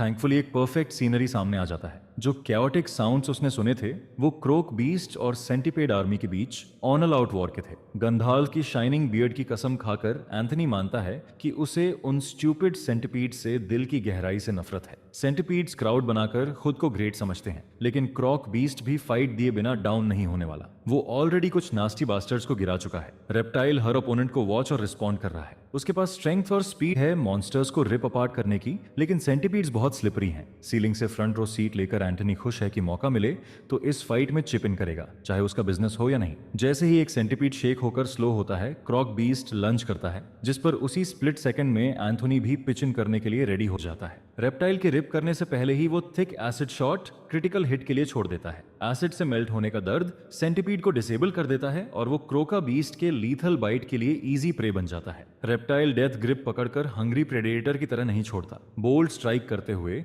वो खुद रिटेलिएशन के लिए ओपन हो जाता है। सीलिंग से हाइड रहकर एंथनी देखता है कि 3 रिमेनिंग सेंटिपीड्स अलग एंगल्स से स्प्रेड होते हैं। पहला रेप्टाइल के नेक पर कॉइल होकर स्ट्रैंगलिंग अटैक करता है। ग्रिप स्ट्रांग होती तो लीथल होता, लेकिन रेप्टाइल की टेल उसे स्वीप कर देती है। अब सेंटिपीड समझ जाते हैं कि टेल वेपन है जिसे न्यूट्रलाइज करना होगा। बाकी 2 टेल को इक्वेशन से हटाने की कोशिश करते हैं, लेकिन नाइव हैं कि कीक्रॉक बीस्ट की फ्लेक्सिबिलिटी डिसेबल कर पाएंगे। जब मैनी लेग्ड फ्रीक्स एग्रो ले रहे हैं, एंथनी स्नीकली एसिड शॉट रेप्टाइल की बैक पर छोड़ देता है। एसिड बर्न और पॉइजन डैमेज के साथ रेप्टाइल स्लो होता जाता है। एसिड बर्न सेंटिपीड डिफेंसिव होकर रेंज से बाहर चला जाता है। एंथनी स्मग लाफ करता है, खुद को पपटियर महसूस करता है जो स्ट्रॉन्गर क्रीचर्स को डांस करवा रहा है। थर्ड स्नीकी एसिड शॉट के लिए वो एलियन सेंटिपीड टारगेट करता है। नॉर्मली वो इतना ब्रेजन नहीं होता, लेकिन फाइट लीन होते देख वो एफआर से इंटरवीन करता है। उसे डाउट है कि ये फ्रीक्स जूसी प्रे छोड़कर लिटिल एंट के पीछे आएंगे। क्रॉक बीस्ट इंजरीज और पॉइजन से फेड हो रहा है, फिर भी सेंटिपीड सेफ प्ले करते हैं और लास्ट टिक डैमेज का वेट करते हैं। रेप्टाइल फॉरवर्ड आता है तो वो रिट्रीट कर जाते हैं। विक्टिम रैपिड डिक्लाइन दिखा रहा है। प्राउड क्रॉक बीस्ट आखिरी ताकत जुटाकर एक फाइनल बर्स्ट करता है। कोशिश करता है कि एक इंसेक्ट साथ ले जाए। क्लमजी अटेम्प्ट में वो स्लोएस्ट सेंटिपीड को क्लॉ से स्नैक कर लेता है, लेकिन एसिड ने स्केल्स करोड कर दिए हैं और पॉइजन वेन्स में दौड़ रहा है। पावर खत्म हो जाती है और वो ग्राउंड पर गिरता है। इम्पैक्ट केव में रिवर्बरेट करता है। एंथनी का हार्ट टाइनी थोरैक्स में पाउंड करता है। ये परफेक्ट सिनेरियो है। अब उसे एम लेकर लास्ट एसिड लोड से फाइनल ब्लो देना है। सेंटिपीड स्लोली क्रॉल करते हुए प्राइज क्लेम करने आ रहे हैं, तो शॉट काउंट करना जरूरी है। ग्रीडी एंड क्रॉक बीस्ट पर जाता क्योंकि एक्सपी ज्यादा मिलता, लेकिन एंथनी रियलिस्टिक है। वो स्लोएस्ट इंजर्ड सेंटिपीड टारगेट करता है और एसिड डैमेज डबल डाउन करता है। सेंटिपीड पेन में रिगल करता है और डेडली एगनी में सकम हो जाता है। बाकी सेंटिपीड्स डाइंग कॉमरेड को इग्नोर कर देते हैं और डेड रेप्टाइल पर लेजर फोकस्ड रहते हैं। एक किन कम होने से मीट ज्यादा मिलता है और वो रेप्टाइल को टीयर अपार्ट कर देते हैं। ब्लड और गट्स स्पिल हो जाते हैं। क्रॉक बीस्ट किल का सिस्टम अनाउंसमेंट नहीं मिलता, जिस पर कंफर्म होता है कि EXP के लिए फाइनल ब्लो मैटर करता है। थैंकफुली लेवल 3 क्लॉ सेंटिपीड पर क्लीन किल मिला। अबंडेंट पॉइंट्स मिलते हैं। वो लेवल 3 पर जंप करता है और एक स्किल पॉइंट मिलता है। क्रॉक बीस्ट ने 80% डैमेज किया होगा, लेकिन रिवॉर्ड पूरा एंथनी ने रीप किया। हार्वेस्ट पढ़ते हुए वो नोटिस करता है कि बाकी सेंटिपीड्स कहीं से रिगल होकर आए हैं और वर्क करने वालों से स्मूच ऑफ कर रहे हैं। सबसे बड़ा अपग्रेड स्टेल्थ का लेवल 5 होना है। एंथनी फिर गैंडल्फ की प्रेज करता है कि इतनी रिच बाउंटी दी। अब सरफेस वर्ल्ड की तरफ जूम करते हैं। एल्बर्टन लायोहेम का लोर मास्टर एआई लीरिया से, जिसने रेंडिंग नाम के कैटेक्लिज्म के दौरान मॉन्स्टर वेव्स स्टडी किए थे, आज रॉयल कासल में इंपॉर्टेंट मीटिंग के लिए जा रहा है। साथ में कमांडर टाइटस है। दोनों कैजुअली बैंटर करते हैं, जिससे लगता है कि लंबे टाइम से एक दूसरे को जानते हैं। एल्बर्टन आज प्रिकली है, मीटिंग अटेंड करने से अनॉयड है। एजेंडा देखता है तो समझ आता है कि formal call to arms normal meeting नहीं होती। टाइटस बताता है कि सब अरेंजमेंट एल्बर्टन की डियरेस्ट आंट ने किया है, जिस पर लोर मास्टर उस वुमन का सामना करने में इंटरेस्ट नहीं दिखाता। टाइटस उसे ब्रेव और प्रिंसिपल्ड लीजनरी बनने पर प्रेज करता है, फिर जोकिंगली वार्निंग देता है कि टंग वॉच करे, क्योंकि वो अभी भी कमांडर है। दोनों हंसते हैं। क्लियर है कि लॉन्ग हिस्ट्री शेयर करते हैं। गेट पर पहुंचते ही एक यंग मैन बाहर हुर्री करता दिखता है, जो रिस्पेक्ट पे करता है और उन्हें इनर सैंक्टम तक एस्कॉर्ट करता है। डोर खुलते ही एटमॉस्फेयर शिफ्ट हो जाता है। सेटिंग सन की ग्लो में लिट हॉल में लैंड के इंपॉर्टेंट फिगर्स गैदर्ड हैं। हॉल के एंड पर ऑर्नेट थ्रोन पर एक वुमन बैठी है। Commander Titus of the deep legion और लॉर मास्टर अल्बर्टन को ऑटमस्ट फैनफेयर और रिस्पेक्ट के साथ वेलकम किया जाता है। दोनों स्ट्रेट बैक्स और सॉलम एक्सप्रेशंस के साथ थ्रोन की ओर वॉक करते हैं। मीटिंग का वेट पूरे हॉल में महसूस हो रहा है। जो लोग पहले अराइव हुए थे वो उनकी अराइवल पर मिक्स्ड रिएक्शंस देते हैं। एक खास पर्सन, एकदम बैडी टाइप कैरेक्टर, पीछे मुड़कर उन्हें विंक करता है, जिस पर कमांडर टाइटस स्टोइक एल्बर्टन को देखता है और साई करता है। वे इंचार्ज वुमन को प्रॉपर रिस्पेक्ट्स देते हैं और वो लेजियोनेरीज को वार्म स्माइल देकर बी एट ईज की परमिशन देती है। वो अपने न्यूब को इतने लंबे टाइम बाद देखकर खुश है, क्योंकि एल्बर्टन बहुत समय से स्टडी में खुद को दबाकर रॉयल लाइफ की स्टफिनेस अवॉइड करता रहा था। जिस पर कमांडर टाइटस समझता है कि क्वीन ने यह मीटिंग पार्टली इसलिए बुलाई है ताकि वो इडियोटिक लोअर मास्टर को उसकी केव से बाहर खींचकर साफ सुथरा बनवा सके। सबके प्रेजेंट होते ही क्वीन फॉर्मली मीटिंग शुरू करती है। वो किंगडम के कई प्रोमिनेंट सिटीज के रिप्रेजेंटेटिव्स को गैदर करती है और वो डंजन के अंदर चल रही एक्टिविटीज और आगे क्या एक्शन लेना है इस पर डिस्कस करना चाहती है। शुरुआत के लिए इस सब्जेक्ट पर बोलने के लिए सबसे क्वालिफाइड मैन कोई और नहीं बल्कि कमांडर टाइटस ही है। वो बताता है कि डंजन के अंदर माना लेवल्स तेजी से क्लाइंब हो रहे हैं। उसकी टीम के प्रोजेक्शंस के हिसाब से किंगडम को फर्स्ट स्टार्टा में वेव सिर्फ 3 दिन में, शायद 4 दिन में ब्रेक होती दिख सकती है। इसके अलावा गार्ड पर खड़े लीजनरीज सरफेस के पास एक मॉन्स्टर एंट को इमर्ज होते देखते हैं, जो अलार्म का कॉज बनता है। इस क्रीचर की स्पेशल नेचर और इसकी प्रेजेंस के ग्रिम इंप्लीकेशंस की वजह से टेंशंस बढ़ती हैं और एंजाइटी भी राइज होती है। लीजन अब प्लान सेट कर रहा है कि वो डंजन के अंदर डीपर एडवांस करेंगे। उनका इंटेंशन है कि देर होने से पहले मॉन्स्टर एंड कॉलोनी को फाइंड करके एक्सटर्मिनेट कर दें। इस लेवल के ऑपरेशन के लिए कमांडर टाइटस थ्रोन से फॉर्मली मिलिट्री एड रिक्वेस्ट करता है ताकि उनकी नंबर्स बूस्ट हो सकें। उन्हें अपकमिंग वेव से सिटी सिक्योर करने के लिए डिस्पैरेटली असिस्टेंस चाहिए और साथ ही लीजन रिसोर्सेज फ्री करने हैं ताकि वो क्रिएचर के नेस्ट में पूरी तरह डिलीव कर सकें। कमांडर टाइटस साफ और शॉर्ट तरीके से मैसेज देता है, लेकिन उसे डेफनिंग साइलेंस मिलता है। थोड़ी पॉज के बाद बेयरली हिडन लाफ्स और डिसरिस्पेक्टफुल डिस्कशंस कमरे में भर जाती हैं, जो ओल्ड कमांडर का मजाक उड़ाती रहती हैं। तभी रूड एटमॉस्फेयर को तोड़ते हुए पहले वाला विंकिंग बैडी आगे बढ़कर अपनी बात बोलती है। क्वीन हंसती नहीं है, वो शार्प लुक के साथ कॉरिन को बोलने देती है। परमिशन मिलते ही कॉरिन कहती है कि 100 साल से ज्यादा टाइम से लिरिया सिटी क्वीन वेरा और उसके 4 बेयर्स के एनलाइटेंड रूल में प्रॉस्पर करती है। सिटी का हर सिटीजन ऐसी पीस एंजॉय करता है जो ग्रेट कैटेक्लिज्म के मिलेनिया बाद भी कम ही देखने को मिलती है। इस पीसफुल एरा में डंजन एक्टिविटी मैनेज करने की रिस्पॉन्सिबिलिटी पूरी तरह डीप लीजन के हाथ में रही है। हालांकि डंजन डाइविंग लिरिया की इकोनॉमी का सेंट्रल कॉर्नरस्टोन बन चुका है, फिर भी बहुत लोग लीजन को ओवरबेयरिंग और रिसोर्स हंग्री फोर्स मानते हैं। हमेशा की तरह कमांडर टाइटस और उसकी लीजन अब सिटी डिफेंड करने के लिए और असिस्टेंस मांग रहे हैं, जो दिखाता है कि उन्हें पहले से मिले लायंस शेयर फंड्स के बावजूद वो अपनी ऑब्लिगेशंस मीट नहीं कर पा रहे हैं। जिस पर क्वीन कॉरिन के ब्लेटेंट अटैक को पसंद नहीं करती और उसे पॉइंट पर आने को कहती है। कॉरिन मर्सिनरी यूनियन रिप्रेजेंट करती है और फिर से थ्रोन से पिटिशन करती है कि उसकी ऑर्गेनाइजेशन को डंजन एक्सेस पर डायरेक्ट अथॉरिटी दी जाए। वो एग्जिस्टिंग रिसोर्सेज को प्रॉपर्ली एडमिनिस्टर करना चाहती है और प्रॉमिस करती है कि वो अपने लोगों को लीजन से बेहतर पॉलिस और मैनेज करेगी। उसे मर्चेंट्स गिल्ड का सपोर्ट भी मिल चुका है। गिल्ड का रिप्रेजेंटेटिव, एक फिशमैन, बताता है कि उनके प्रोजेक्शंस के हिसाब से डंजन एक्सप्लॉयटेशन पर रेगुलेशंस लगाने से 2 साल में किंगडम के प्रॉफिट्स डबल हो सकते हैं। क्वीन वेरिडा उन्हें रोक देती है और कॉरिन की रिक्वेस्ट फिर से डिनाई करती है।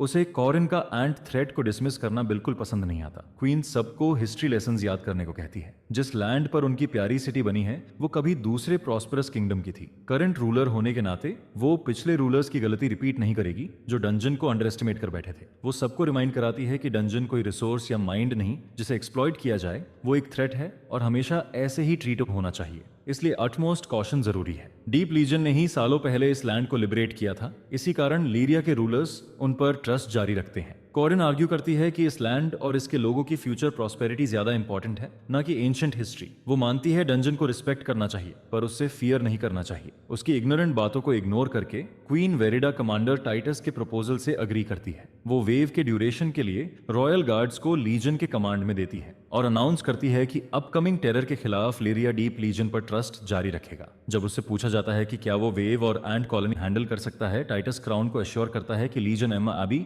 डीप लीजन डिलीवर करेगा। वो 3000 साल से ये जॉब करते आ रहे हैं। पंगंगेरा की सारी लैंड्स में एक राज में एक फैक्ट हमेशा ट्रू रहा है, ग्राउंड के नीचे कोई भी उसकी लीजन स्ट्रेंथ मैच नहीं कर सकता। लेकिन ये 3000 साल के लिए सही हो सकता है, क्योंकि उन्होंने अभी एंथनी को नहीं मिला। हमारा बॉय इस समय अपनी प्रे को स्प्लिट ओपन करके हार्वेस्ट फाइनलाइज करने की कोशिश करता है। अपने किल के इनर्ट्स देखकर वो ऑलमोस्ट उल्टी कर देता है, फिर भी डिस्गस्ट निगलकर आज का डिनर खाना शुरू करता है। स्मेल, लुक और टेस्ट चाहे कितना डिस्गस्टिंग हो, वो स्वीट बायोमास गेन करने का मौका नहीं छोड़ सकता। उसके पहले फ्यू बाइट्स बहुत टफ रहते हैं। वो सेंटिपीड मीट मुश्किल से स्वॉलो करता है। शायद ये सबसे वर्स्ट टेस्टिंग चीज है जो उसने कभी मुंह में डाली है। उसका ब्रेन उसे बताता है कि स्टारवेशन शायद इससे बेटर ऑप्शन है, लेकिन पास्ट की वॉइस उसे स्ट्रेट रखती है। स्मैश्ड सेंटिपीड कॉर्प्सेस का पाइल भूख से मरने से वर्स तो नहीं है। आखिर वो रिजॉल्व स्ट्रॉन्ग करता है, वाइल्ड टेस्ट इग्नोर करता है और बीस्ट की तरह फीस्ट करता है। वो प्रोसेस में खुद को खो देता है जब तक सिस्टम उसे वो सिंगल बायोमास पॉइंट नहीं दे देता जिसके लिए वो इतना स्ट्रगल कर रहा था। लगता है साइज चाहे कुछ भी हो,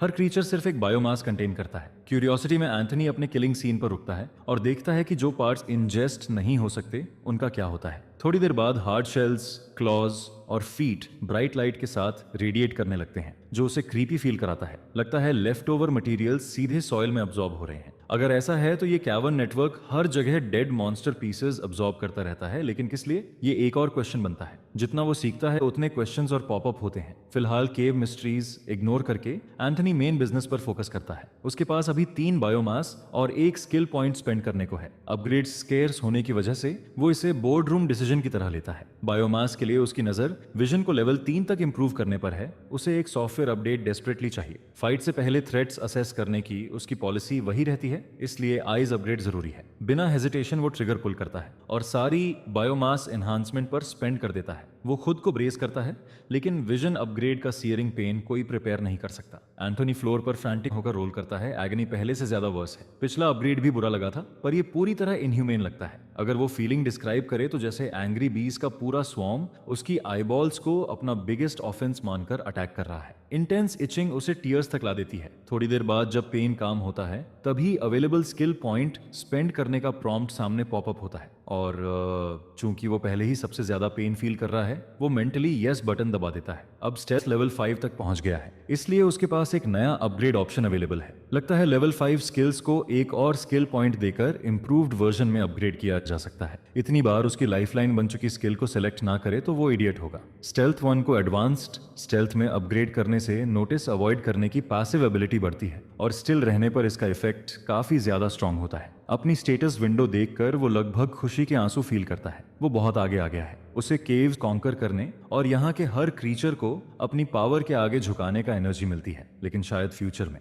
फिलहाल हम्बल रहना ही बेटर है। इतने अपग्रेड्स के बाद भी एंथनी लो प्रोफाइल रहने का फैसला करता है और धीरे धीरे स्काउटिंग करके एरिया कवर करता है। गलत ओपोनेंट के साथ 1-on-1 फाइट में वो बिना कॉन्टेस्ट हारेगा। फिर एडवांस्ड स्टेल्थ उसे अनफेमिलियर शाफ्ट्स एक्सप्लोर करने का कॉन्फिडेंस देता है और वो थोड़ा डीपर जाने के लिए ओपन फील करता है। अब फेरोमोन ट्रेल्स फॉलो करने में वो ज्यादा केयरफुल रहता है। शायद नीचे क्या है उसकी क्यूरियोसिटी सेटिस्फाई हो जाए। अगर नए अपग्रेड्स ना होते तो कुछ दिन पहले मिला क्रेटर वो टच भी नहीं करता। इस बार वो एडवेंचरस फील करता है, डीप ब्रेथ लेता है और रिजॉल्व स्ट्रॉन्ग करता है। बिना लाइट सोर्स के सीधे नीचे जाना उसे नर्वस करता है, लेकिन वो ओवरकम कर सकता है। इंसानों को ऐसा चांस नहीं मिलता, इसलिए एंट होने का एडवांटेज वो लेना चाहता है। आईज ओपन रखकर वो क्रेटर की रफ वॉल्स पर क्रॉल करता है। शुरू में उसे लगता है कि वो कंप्लीट डार्क में मूव करेगा, जो फर्स्ट पार्ट में ट्रू भी रहता है, लेकिन एक सर्टेन डेप्थ पर जगह खुद लाइट होने लगती है। नीचे जाते जाते मिस्टीरियस लाइट थोड़ी थोड़ी ब्राइट होती जाती है। सरप्राइज में उसे बैरन केव्स के अंदर प्लांट लाइफ फ्लरिश करती दिखती है। सनलाइट यहाँ नहीं पहुंचती। शायद ये प्लांट्स मैजिकल वेन्स से सस्टेनेंस ले रहे हैं, लेकिन जो भी हो, ये पहली बार है जब वो इस कर्स्ड जगह में कुछ ब्यूटीफुल देखता है। फूलों की स्मेल लेते वक्त उसकी एंटेना कुछ सेंस करती है और व्रीगल करने लगती है। पहले की तरह फेंट फेरोमोन्स डिटेक्ट होते हैं और पहले की तरह उसे होप होती है कि उसकी क्लैन, ट्राइब एंड ब्रोस पास हैं। सही पाथ चुनने पर वो प्राउड फील करता है, चाहे वो डरावना था। वो इमेजिन करता है कि कॉलोनी का एक माइटी स्काउट इसी क्रेटर से निकला और ऊपर केव तक थीव्स को चेस करता गया। एंथनी चाहता है कि सरफेस की हार्शनेस सर्वाइव करने पर उसकी डिलीजेंस और बोल्डनेस की प्रेज हो। फेरोमोन सोर्स की तरफ चलते हुए वो एक और क्रॉसिंग पर पहुंचता है। शाफ्ट अचानक खत्म होकर 2 टनल्स में स्प्लिट हो जाता है। वो ब्लाइंडली कॉर्नर्स में नहीं घुसता। ऊपर स्पाइडर एनकाउंटर से वो थोड़ा ट्रॉमेटाइज्ड है। यहाँ फुल ग्रोन स्पाइडर मॉन्स्टर्स या और हॉरर्स भी हो सकते हैं, इसलिए वो वाइडर ओपनिंग चुनता है ताकि जरूरत पड़े तो टैक्टिकल रिट्रीट कर सके। आगे बढ़ते ही वो कुछ ऐसा देखता है कि उसका जॉ ड्रॉप हो जाता है। उसके सामने लूमिनस ट्रीज, ग्रास, मशरूम्स, जाप्टिनिमम्स और हर तरह की प्लांट लाइफ फैली होती है। ग्लोइंग मशरूम कैप्स की शेड में वो बायोल्यूमिनेसेंट फॉरेस्ट में धीरे चलता है। रेडिएंट फ्लावर्स और ग्रास स्वे करते रहते हैं। वो इतना शॉक्ड होता है कि गैंडल्फ से पूछना चाहता है यहाँ क्या चल रहा है। डेथ ट्रैप के नीचे इतना फ्लरिशिंग इकोसिस्टम उसने इमेजिन नहीं किया था। इतना मैसिव अंडरग्राउंड स्पेस एग्जिस्ट कैसे करता है। उसे दूसरी साइड दिखती भी नहीं। सीलिंग लगभग 60 मीटर हाई लगती है। इनिशियल शॉक कम होते ही डर सरफेस करता है। अगर इकोसिस्टम थ्राइविंग है तो मॉन्स्टर्स भी बहुत होंगे। एक होपफुल थॉट उसे पकड़ लेता है कि कहीं इसी कैवर्न में उसकी कॉलोनी भी हो सकती है। शायद उसे पहले से ज्यादा ट्रैवल करना पड़े। शायद उसका इमेजिन्ड स्काउट इसी एरिया से ऊपर गया था, इसलिए इस स्पेस को एक्सप्लोर करना ऑब्वियस लगता है। लेकिन स्केल देखकर वो डिमोरलाइजिंग भी है। ब्यूटी एक्साइटिंग है, पर इतने मैसिव स्पेस में क्या हो रहा है उसे क्लू सा नहीं है, एवोचर नहीं है। क्या मॉन्स्टर्स सुपर साइज्ड होंगे? कितना बायोमास मिलेगा? ये सोचकर वो हाइपोथेटिकल थॉट्स छटक देता है और पॉजिटिव सोचने का रिजॉल्व करता है। इनिशियल स्काउटिंग के बाद वो डिसाइड करता है कि इस बिजार स्पेस को कॉन्कर करेगा और कॉलोनी से रियूनाइट होगा। लेकिन अभी वो लेवल्स ग्राइंड करने के लिए ऊपर रिट्रीट करता है। कुछ स्पीशीज अभी बाकी हैं जिनसे बायोमास लेना है और वो खुद को कन्विंस करता है कि वो कावर्ड नहीं है। अननोन लूमिनस टेरिटोरी में जाने से पहले नोन टेरिटोरी कॉन्कर करना बेटर है।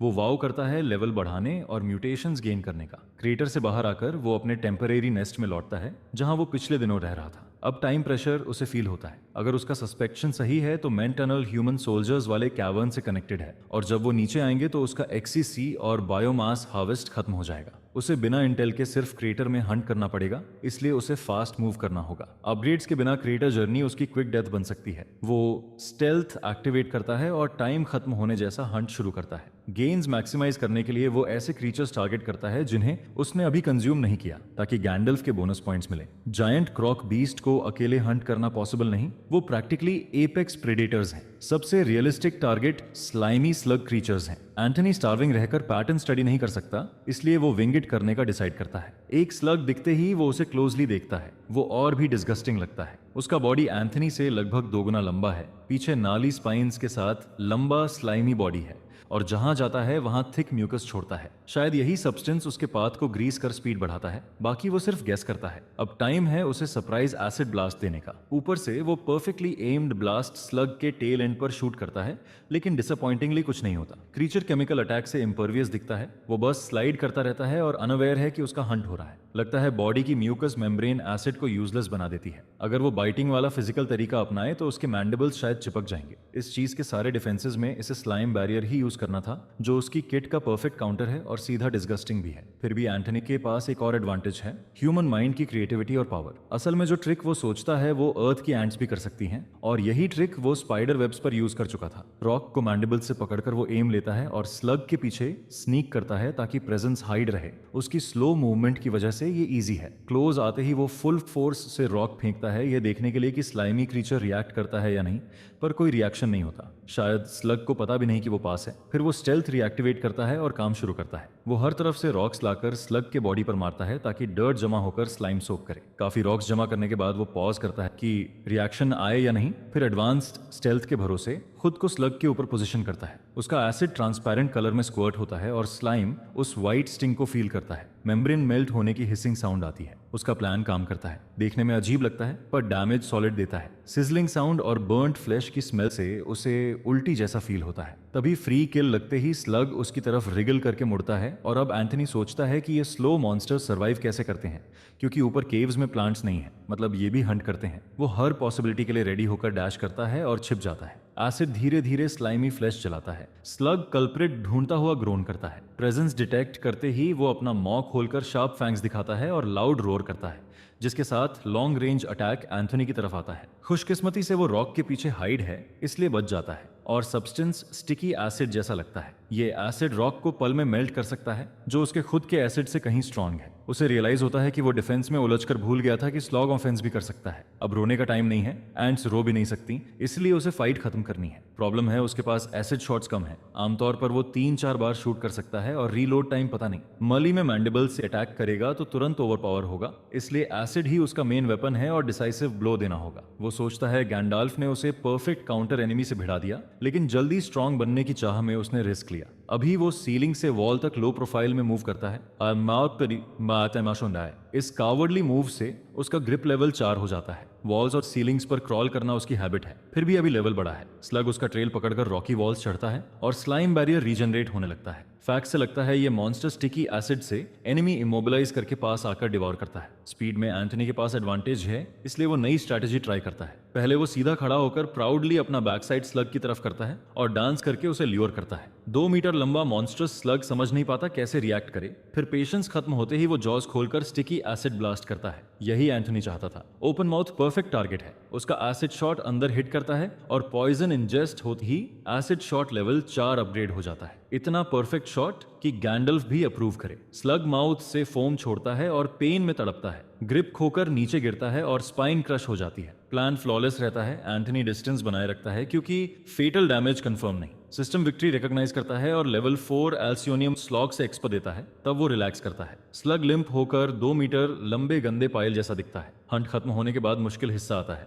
बायोमास हार्वेस्ट के लिए उसे कॉप्स खाना है। अगर एंट वॉमिट कर सकती तो वो अभी कर देता। फिर खुद को समझाता है कि अर्थ पर लोग स्लग्स खाते हैं और बायोमास तो बायोमास है। स्लाइम लेयर अभी बॉडी पर है, लेकिन फाइनल ब्रेथ के बाद नया लूप बनना बंद हो गया। वो डर्ट खोदकर स्लाइम सोक करता है। माउथ में डर्ट भरकर स्लाइम पर डालता है, जो खाने की शुरुआत के लिए बिल्कुल एपेटाइजिंग नहीं। ये पनिशमेंट जैसा लगता है, पर इवॉल्व होने के लिए सहना पड़ेगा। बॉडी का हिस्सा ड्राई होते ही वो पहला बाइट लेता है। टेक्सचर ही खाने वालों को हार मानने पर मजबूर कर दे। स्लाइम ड्रेसिंग भी मदद नहीं करती। फिर भी एंथोनी बिना शिकायत खाता है और हर बाइट में अलग हिस्सा ट्राई करता है ताकि बेस्ट पार्ट मिले। आधा खाने के बाद उसका बेली फटने जैसा फील होता है। तभी सिस्टम मर्सी दिखाकर कॉरल स्लग का बायोमास दे देता है। बाकी रिमेन्स अभी नहीं खा सकता, इसलिए वो उसे बेरी करके बाद के लिए सेव करता है। टाइम लिमिटेड है और पेस बढ़ाना होगा, रिस्क भी है, इसलिए एसिड ग्लैंड और मेन वेपन को +2 अपग्रेड करना सही लगता है। इतनी बड़ी हॉल के बाद भी उसमें एनर्जी बची है और वो टनल्स में और चांसेस ढूंढता है। किल जोन से दूर नहीं उसे पुराना दोस्त थॉर्न लिजर्ड दिखता है, जिसे देखकर उसकी पहली ऑफिशियल हंट की याद आती है। अगला प्रे तय हो जाता है और इस बार वो अपने पहले प्लान के कुछ एलिमेंट्स रीयूज करने वाला है। वॉल टेरेन और एसिड से इस क्रीचर से बैटल करना काफी होना चाहिए। ट्रैप प्रिपेयर करने में बहुत टाइम लगेगा। उसका एसिड और मैंडिबल्स लेकर हेड ऑन फाइट करना उसकी करंट कॉम्बैट लिमिट्स टेस्ट करेगा। इंप्रूव्ड एंटेना और विजन से कुछ भी उसकी रेडार से नहीं बचता और वो आसानी से रॉक के पास आराम कर रहे लिजर्ड को स्पॉट करता है। एंथोनी बिना नोटिस हुए उसके ठीक ऊपर पोजीशन लेता है। अभी उसके पास सिर्फ 1-2 एसिड शॉट्स का जूस है, इसलिए हर शॉट मैटर करता है। रेस्टिंग लार्ज के पास वो पेशेंस से 5 मीटर तक स्निक कर जाता है और कोई अलार्म ट्रिगर नहीं होता। मिस्टर स्लग वाली पिछली फाइट बहुत रिस्की थी। इस बार वो ऑड्स अपने फेवर में मैक्सिमाइज करता है। बेचारा थॉर्न लिजर्ड नहीं जानता ऊपर से क्या गिरने वाला है। एयर स्ट्राइक की तरह एंथोनी एसिड सीधे उसके हेड पर गिराता है, जिससे वो अगेनी में विगल करता हुआ जागता है। ये उसका अब तक का सबसे एक्यूरेसी बुलसाई है और लार्ज ब्लाइंड हो जाता है। वो रेकलेसली मूव करके एसिड हटाने की कोशिश करता है, जिस पर एंथोनी पीछे हटता है ताकि बेवजह स्टैब या पॉइजन ना लगे। उसके मैंडिबल्स अभी शानदार वेपन नहीं है। वर्कर एंट होने के कारण वो डिगिंग और होल्डिंग के लिए बने हैं। क्लोज में डरावने दिखते हैं पर पियर्स या कट नहीं कर सकते। जॉस के अंदर फ्लैट टीथ हैं जो फ्लैश टीयर नहीं करते। कुछ एंट्स जैसे बुल एंट्स के मैंडिबल्स शार्प और डेडली होते हैं और ट्रैप जॉ एंड स्प्रिंग की तरह लॉक होकर रैट ट्रैप जैसा स्लैम करती है, पर उसकी स्पीसीज में ऐसा पोटेंशियल नहीं है, इसलिए उसका बाइट स्क्वीजिंग जैसा है, श्रेडिंग जैसा नहीं। हर बाइट ज्यादा डैमेज नहीं देता, लेकिन ये चेक करने का मौका है कि उसे कितने अपग्रेड्स चाहिए। क्वालिटी कम है तो क्वांटिटी से कवर कर सकता है। रेस हॉर्स की तरह लिजर्ड पर चढ़कर वो नेक के पीछे नॉन स्टॉप बाइटिंग अटैक करता है। प्रे उसे झटकने की कोशिश करता है, पर उसकी ग्रिप स्ट्रांग है और जितना वो बाइट करता है उतना पेन बढ़ता है, जिससे लिजर्ड इंसेन होने लगता है। कई अंडरपावर्ड बाइट्स के बाद लिजर्ड क्रोक करता है और बाइट स्किल लेवल 4 हो जाता है। गैम्बल काम करता है और उसे हेफ्टी अपग्रेड मिलता है। एंथोनी ग्रिट और परसिवियरेंस से थॉर्न लिजर्ड हराने पर प्राउड फील करता है। सरफेस पर कमांडर टाइटस अपने ऑफिस में बिग एक्सपेडिशन की एंडलेस पेपर वर्क ऑर्गेनाइज कर रहा है। इन दिनों क्वाइट मिलना मुश्किल है। क्वीन ने रॉयल गार्ड्स देकर मदद की है, जो अनएक्सपेक्टेड पर हेल्पफुल है क्योंकि लीजनरीज नॉर्मल फ्रंटलाइन सोल्जर्स एक्सपेक्ट कर रहे थे। रॉयल गार्ड्स की क्वालिटी और डिसिप्लिन उनसे कहीं बेहतर है। डंजन आते ही प्रेपरेशन स्मूथ हो जाते हैं और काम तेज चलता है। क्वीन का नाम जुड़ते ही सब मूव करने लगता है। डेस्क देखते हुए टाइटस सोचता है कि डंजन में दोबारा जाने पर शायद स्टोन वुड फिर मिल जाए, जिसका टेक्सचर डार्क फ्लेक वाला परफेक्ट है। जवानी में वो एक स्लैब पीठ पर उठाकर सरफेस तक लाया था और उसी से ऑफिस डेस्क बनाया था। आज तक उसे बेहतर मटेरियल नहीं मिला। फर्नीचर खुद बनाते समय उसने एक सीक्रेट स्विच लगाया था जो हिडन कंपार्टमेंट खोलता है। उस हॉलो स्पेस में रेडिएंट ब्लू लिक्विड से भरे वायल्स रखे हैं। वो स्लीव हटाकर क्यूरियस टैटू दिखाता है जो मैजिक फॉर्मेशन जैसा स्किन पर ब्रांडेड है। वो एक वायल लेकर लिक्विड टैटू के बीच डालता है। कांटेक्ट होते ही टैटू ग्लो करता है और मर्ज हो जाता है। टाइटस दांत भींचकर पेन सहता है और वायल एम्प्टी होने तक डेस्क पर बैठा रहता है। काफी देर बाद पेन कम होता है। वो एम्प्टी वायल वापस रख देता है और आधी सप्लाई खत्म हो चुकी है। हिडन कंपार्टमेंट बंद करते ही डेस्क फिर नॉर्मल दिखता है। डोपिंग खत्म होने पर अब गुड लीजनरी की जगह डंजन लौटने का टाइम है। वो ऑफिस में टंगी माइटी एक्स उठाता है और उसे फिर शार्पन करने का सोचता है, क्योंकि सोल्जर एक्शन से पहले ब्लेड रेडी रखता है। डंजन में, जिसे लीजनरीज न्यूबी केव कहते हैं, सोल्जर्स बंधे प्रिजनर्स को अंदर ला रहे हैं। लेवल 35 फायर मेज और लेवल 30 रेंजर, जिनसे एंथनी पहले लड़ चुका था, आपस में बात करते हैं कि प्रिजनर्स को इस डेंजरस जगह क्यों लाया जा रहा है। एक बात क्लियर है कि कोई भी सरफेस जिंदा वापस नहीं जाएगा। रेंजर मिरन को बस पता है कि इंडक्शन सेरेमनी डंजन के डीप में होती है और लॉन्ग टाइम लीजनरीज कभी उसके बारे में नहीं बताते। डीप लीजन 3000 साल पुरानी हिस्ट्री रखती है, मिस्ट्री में ढकी है और लोग इस प्राइवेट आर्मी के बारे में कम जानते हैं जिसने सिविलाइजेशन बचाई थी। मिरन जल्द ही फुल टाइम लीजनरी बनेगी और सीक्रेट्स अपनी लाइफ से गार्ड करेगी। न्यूबी केव में मिरन और फायर मेज डोनालन को डंजन मर्क्स की हंटिंग ऑब्जर्व करने का टास्क मिलता है। ये मर्क्स डेंजर जोन्स में भटक कर खुद को हर्ट करते हैं और सरफेस मॉन्स्टर्स से डंजन मॉन्स्टर्स के डिफरेंस को इग्नोर करते हैं। लीजन के लिए ये न्यूसेंस है, हमेशा लेवल्स ग्राइंड के लिए ओवर एक्सटेंड करते हैं और रेस्क्यू टीम्स को ट्रबल देते हैं। ज्यादा रिस्क लेकर लेसन नहीं सीखते। तभी अचानक एक लीजन ट्रिब्यून उनके पास आती है और एक्सपीडिशन की रेडीनेस पूछती है। मिरन रिस्पेक्टफुली कहती है कि इक्विपमेंट और आर्मर चेक और पॉलिश हो चुके हैं, लेकिन ट्रिब्यून गियर नहीं बल्कि मेंटल रेडीनेस पूछ रही है। यहाँ कमांडर या ट्रिब्यून एक बार गलती करे तो गेम ओवर है। डोनालन और मिरन नीचे जाने पर प्रमोशन के लिए लॉक्ड हैं। ये बड़ा ओकेजन है पर डिस्ट्रैक्शन नहीं होना चाहिए। कुछ घंटों में वे अपर एरिया साफ करके फॉरेस्ट एक्सपेंस में फॉरवर्ड कैंप लगाएंगे, फिर वापस अनोनी के ग्राइंड पर आते हैं। एक बिजी हंटिंग डे गुजरता है और ग्रेटर रिस्क से ग्रेटर रिवॉर्ड्स मिलते हैं। एग्रेसिव होना उसे फायदा देता है। प्रोग्रेस देखने के लिए वो स्टेटस विंडो खोलता है। थॉर्न लिजर्ड और coral slug meet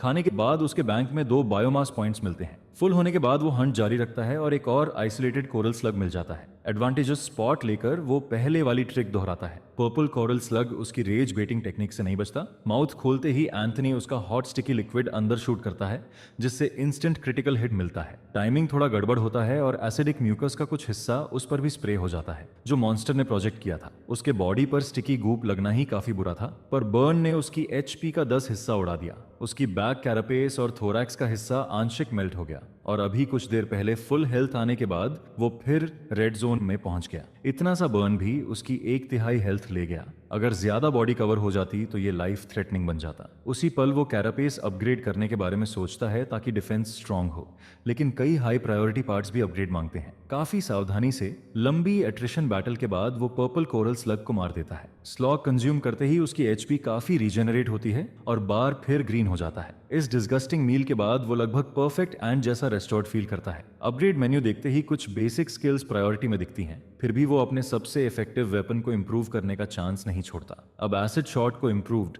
acid shot में अपग्रेड किया जा सकता है, जिससे एक्यूरेसी और रेंज दोनों बढ़ती हैं। रेंज बढ़ने से वो दूर से रिलायबल शॉट्स मार सकता है। ये ऑब्वियस चॉइस है क्योंकि सेफ्टी और डैमेज दोनों बढ़ते हैं। और स्किल पॉइंट्स के लिए वो एक लोन वुल्फ लिजर्ड हंट करता है और stealth plus acid shot combo से शुरुआत करता है।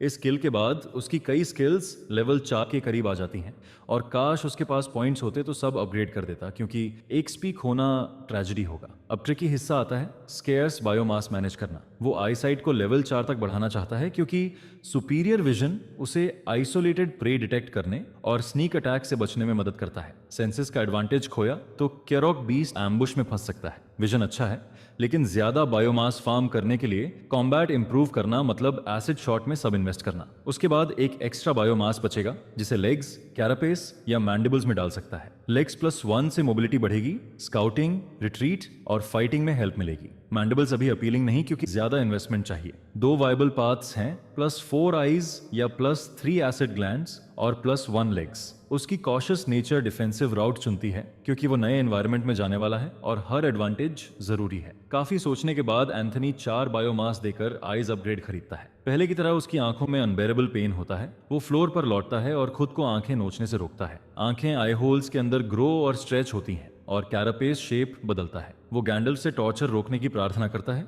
म्यूटेशंस अमेजिंग हैं पर प्रोसेस क्रूअल लगता है। काफी देर बाद बर्निंग पेन खत्म होता है और आई साइट नोटिसेबली इंप्रूव होती है। पेरिफेरल विजन काफी एक्सपैंड हो जाती है, परफेक्ट नहीं, पर अब वो पानगनगेरा में जन्मे क्लूलेस बेबी एंट से बहुत आगे है। उसे गट में फील होता है कि जल्द कॉलोनी से मिल सकता है। फिलहाल ज्यादा एक्सपी और बायोमास एफिशिएंटली हार्वेस्ट करना जारी है, मतलब नए टारगेट्स हंट करना। अब वो रेस्टेड है तो ब्लेड टेल्ड रैट्स में से एक को ट्राई करने का सोचता है, हालांकि आइसोलेट करना मुश्किल होगा। मेन टनल की तरफ जाते समय उसकी एंटेनाएं आगे से वाइब्रेशंस डिटेक्ट करती है। अगर मॉन्स्टर्स की फाइट है तो उसे लकी पॉइंट्स मिल सकते हैं। वो ऑप्टिमिज्म के साथ कमोशन की तरफ बढ़ता है। कुछ दिन बाद करॉक बीस्ट और सेंटिपीड वॉर के एंथनी 4 यूजुअल क्रीचर्स और 3 वुल्व्स की फाइट देखता है। फाइट इंटेंस और ब्लडी है। वुल्व्स कम होने के बावजूद फेरोसिटी से बराबरी करते हैं। सीलिंग पर इनविजिबल एंट की तरह छिपा एंथनी सही टाइम पर स्टिकी अटैक का इंतजार करता है। वो स्टील्थ से थोड़ा दूर जाकर बेटर एंगल लेता है। कुछ मिनट डेडलॉक के बाद दोनों साइड्स डिस्टेंस बनाकर एक दूसरे को देखते हैं।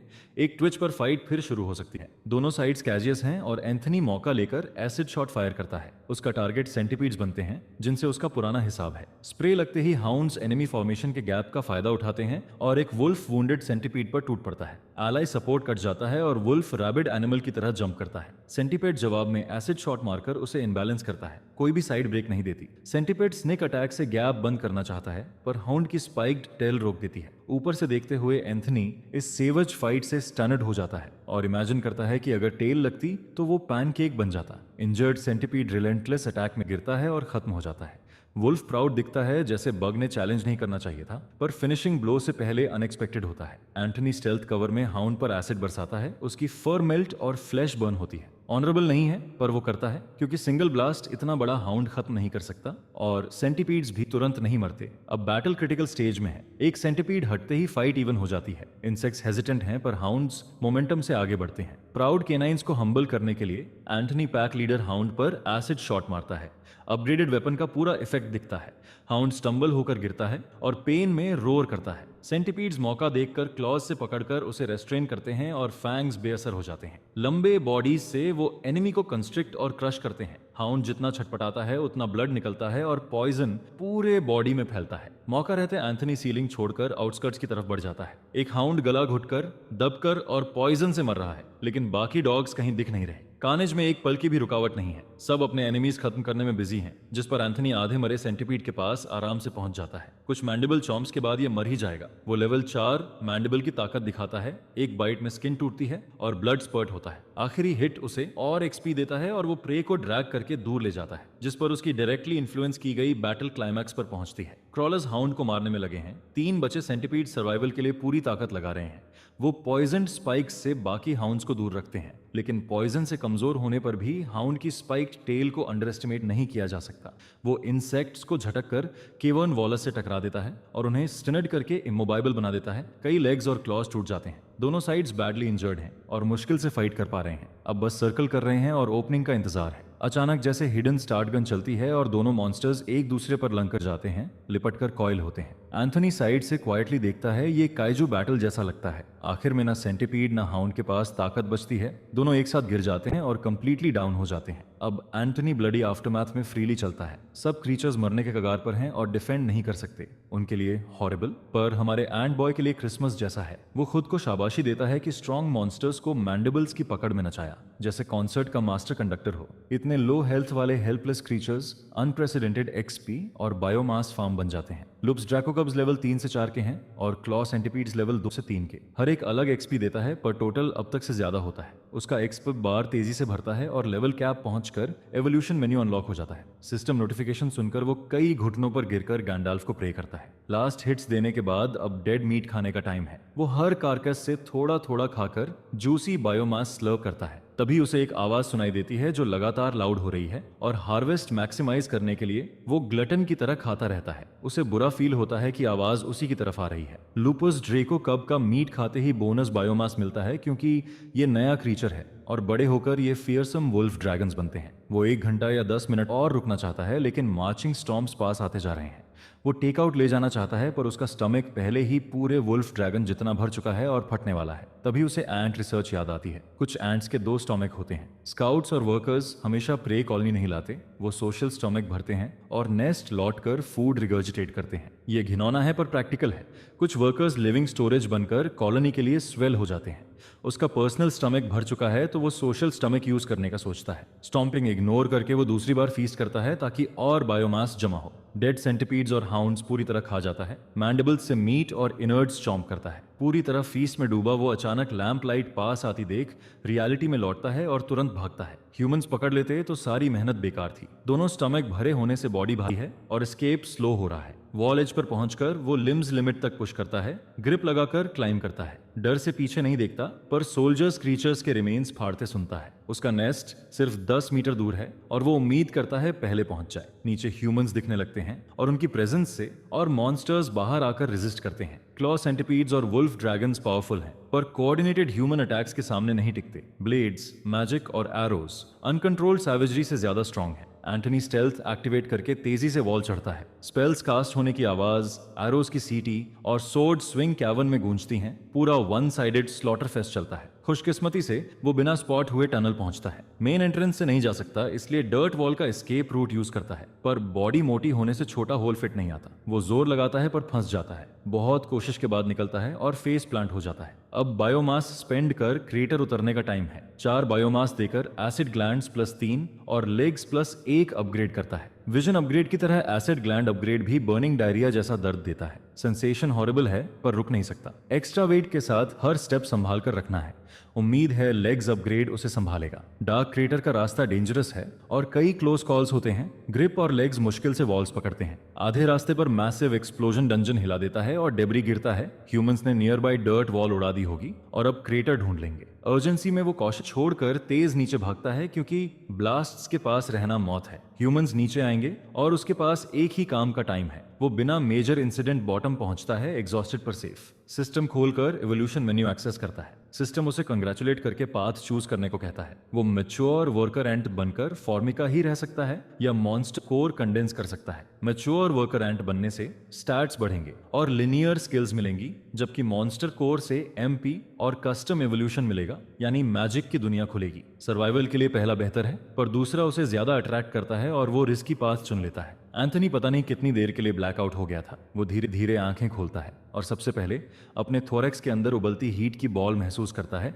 शायद ये उसका नया मॉन्स्टर कोर है। वो खड़ा होता है, पर एवोल्यूशन प्रोसेस से बॉडी वीक और स्लो है। वो यहाँ ज्यादा देर नहीं रुक सकता। सोल्जर्स अभी ऊपर हैं और कभी भी क्रेटर में नीचे आ सकते हैं, इसीलिए मुश्किल होने पर भी उसे मूव करना पड़ता है। भागते हुए वो स्टेटस विंडो खोलता है और देखता है कि क्या बदला। उसका लेवल गिर गया और स्टेटस बहुत डाउनग्रेड हो गया, जिस पर वो गैंडल्फ को कोसता है कि प्रोग्रेस फिर लेवल 1 पर रीसेट हो गई। उसकी सारी हंटिंग और एक्सपीरियंस स्मोक बनकर उड़ गई। जो लक और अपॉर्चुनिटीज उसने बनाई थी वो भी खत्म हो गई। इतना सरवाइव करने के बाद ये रीसेट उसे बिल्कुल जस्टिफाइड नहीं लगता। फिर शांत होकर ध्यान से स्टेटस देखता है तो सिल्वर लाइनिंग मिलती है। एमपी मेन्यू अनलॉक हो गया और 0 से 10 एमपी हो गया। उसकी हंच सही थी। मॉन्स्टर कोर ही क्रीचर्स के लिए मैजिक मास्टर करने की की है। इसी वजह से ऊपर मॉन्स्टर्स मैजिक रिच पूल की तरफ खींचते थे और उसे न्यूट्रल जोन मानते थे। वो पानी पीकर माना एब्जॉर्ब करते और कोर फॉर्मेशन तेज करते थे। उसने शॉर्टकट लिया, पर सिर्फ 10 एमपी के लिए स्टैट्स बहुत गिर गए। अभी वो स्टिंग भी यूज नहीं कर सकता और अब उसे और डेंजरस टेरिटरी में जाना होगा जहां सर्वाइवल के लिए स्टैट्स काम आते।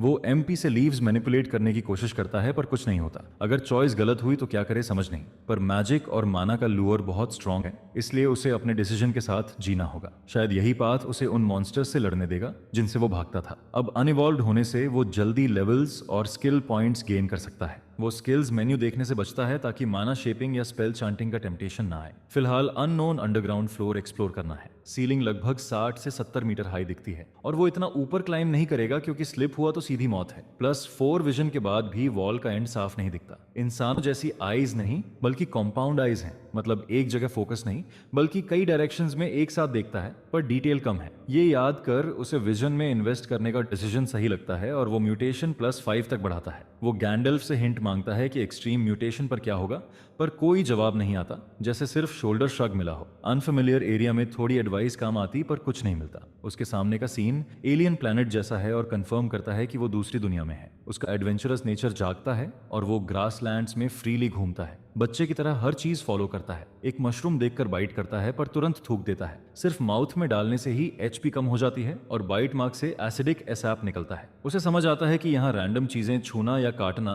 खतरनाक है, इसलिए वो नोट बना लेता है कि ऐसा नहीं करेगा। क्रिएटर से दूर जाकर हाइडिंग स्पॉट खोदना बेहतर होगा ताकि सोल्जर्स आए तो छिप सके। वो सोचता है यहाँ और क्रीचर्स हैं या नहीं, तभी उसकी शांति टूटती है। सीलिंग से बर्ड मॉन्स्टर्स उतरते हैं और क्लॉ सेंटीपीड्स को उठा ले जाते हैं। जो ऊपर केव में टफ थे यहाँ सिर्फ न्यूट्रिएंट्स बन जाते हैं। एंथनी देखता है कि जिस एनिमी से वो डरता था वो गमी वर्म की तरह उठाया गया, जिस पर वो मशरूम कैप्स के नीचे छिप जाता है और मानता है कि वो ओवर कॉन्फिडेंट हो गया था। उसे लगा अपग्रेडेड स्किल्स और मॉन्स्टर कोर के बाद वो टॉप डॉग है और बिना डर एक्सप्लोर करेगा, पर ऐसा नहीं है। इतना बड़ा सेंटीपीड आसानी से पकड़ा गया तो छोटी एंट फूड चेन के नीचे होगी। यहाँ फेमिलियर क्रीचर्स के इवॉल्व फॉर्म्स रहते हैं और उसके पास कॉलोनी भी नहीं। अगर वो मैच्योर वर्कर एंट इवॉल्व करता तो 3 मीटर लंबा और 2 फुट मोटा होता, पर अब चॉइस के साथ जीना है। उसने सोचा था स्टील्थ और सेंसेस से सरवाइव करेगा। इनविजिबिलिटी एक्टिव रखकर वो स्ट्रेंज ट्रीज और फंजी स्टडी करता है जिनके फ्लेसी लीव्स सनलाइट के बिना ग्रो होते हैं।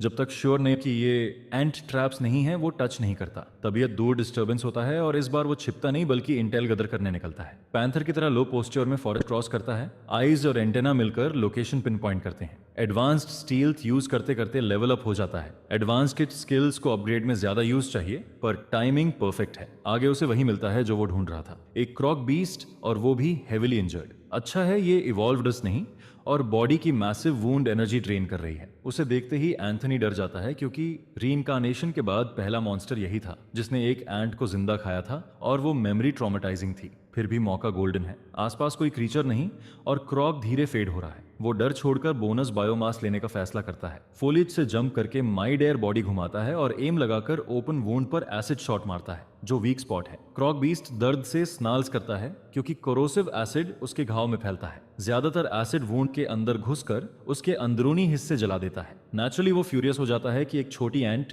उसकी कमजोरी का फायदा उठा रही है। बिना रुके एंथनी दूसरा शॉट मारता है और एसिड सीधा हेड ऑन फेंकता है, जिससे क्रॉक मजबूर होकर उसका एसिड निगल लेता है और उसका माउथ, टंग और थ्रोट करोड़ हो जाते हैं। वो सोचता है अगर ये मॉन्स्टर्स ऐसे ही माउथ खोलते रहे तो ये उसका सिग्नेचर मूव बन जाएगा, शायद नाम रखे एंटनी माउथ शॉट। फिर उसे खुद ठंड लगती है और रियलाइज करता है कि नाम गंदे तरीके से समझा जा सकता है। अब क्रॉक रेकलेस होकर ट्रैश और ग्राउल करता है, दर्द रोकने की कोशिश करता है। आज क्लियरली उसका वर्स्ट डे है। पहले डेडली फाइट सरवाइव किया और अब एक इंसेक्ट से ट्रोल हो रहा है। एंटनी को लगता है 2 शॉट्स काफी होंगे, पर वो उम्मीद से ज्यादा रेजिलिएंट निकलता है। क्रॉक 4 पैरों पर झुककर अनहिंज्ड बीस्ट की तरह उसका पीछा करता है। ये डेस्परेट डैश ब्रूटल है और स्पीड में एंटनी डिसएडवांटेज में है। पास आते ही क्रॉक शार्प क्लॉ से स्लैश करता है। वो मुश्किल से क्लमजी जंप से बचता है, लग जाता तो सीधा खत्म था। खुद को काम रखकर एंथनी आखिरी बार नाइटमेयर ओपोनेंट के खिलाफ स्टैंड लेने का सोचता है। पीछे मुड़ा होने और परफेक्ट एंगल मिलने पर वो एक और एसिड शॉट मारता है, पर क्रॉक उसके मूव को प्रिडिक्ट करके स्प्लैश जोन से हट जाता है। दिखने में ब्रूट, पर वो स्मार्टर है और लगातार मर्डरस इंटेंट से अटैक करता रहता है। हर क्लॉस्ड स्ट्राइक खतरनाक करीब से गुजरती है। एक भी हिट हुआ तो गेम ओवर। बार बार लेफ्ट राइट गेस नहीं कर सकता, इसलिए वो भागने की जगह सीधे रेप्टाइल की तरफ दौड़ता है। गिरती क्लॉ उसकी एक एंटेना काट देती है। दर्द से नौजिया आता है, पर वो पीछे नहीं हटता। अब उसे सब दांव पर लगाना है। पूरी डेस्परेशन से वो मैंडिबल्स से क्रॉक की लेफ्ट लेग पर जोरदार बाइट करता है ताकि बैलेंस बिगड़े। टफ स्केल्स काटते ही बाइट स्किल लेवल 5 हो जाता है और क्रशिंग बाइट अपग्रेड पाथ खुलता है। वो तुरंत कंफर्म कर देता है। पहला बाइट स्केल्स बेयरली तोड़ता है, पर दूसरा क्रंच साउंड के साथ कोल्ड ब्लड निकाल देता है। वो पकड़ बनाए रखने की कोशिश करता है, लेकिन क्रॉक की टेल उसे जोर से मारती है। वो पास के रॉक से टकराता है और इम्पैक्ट उसकी रूह तक हिला देता है।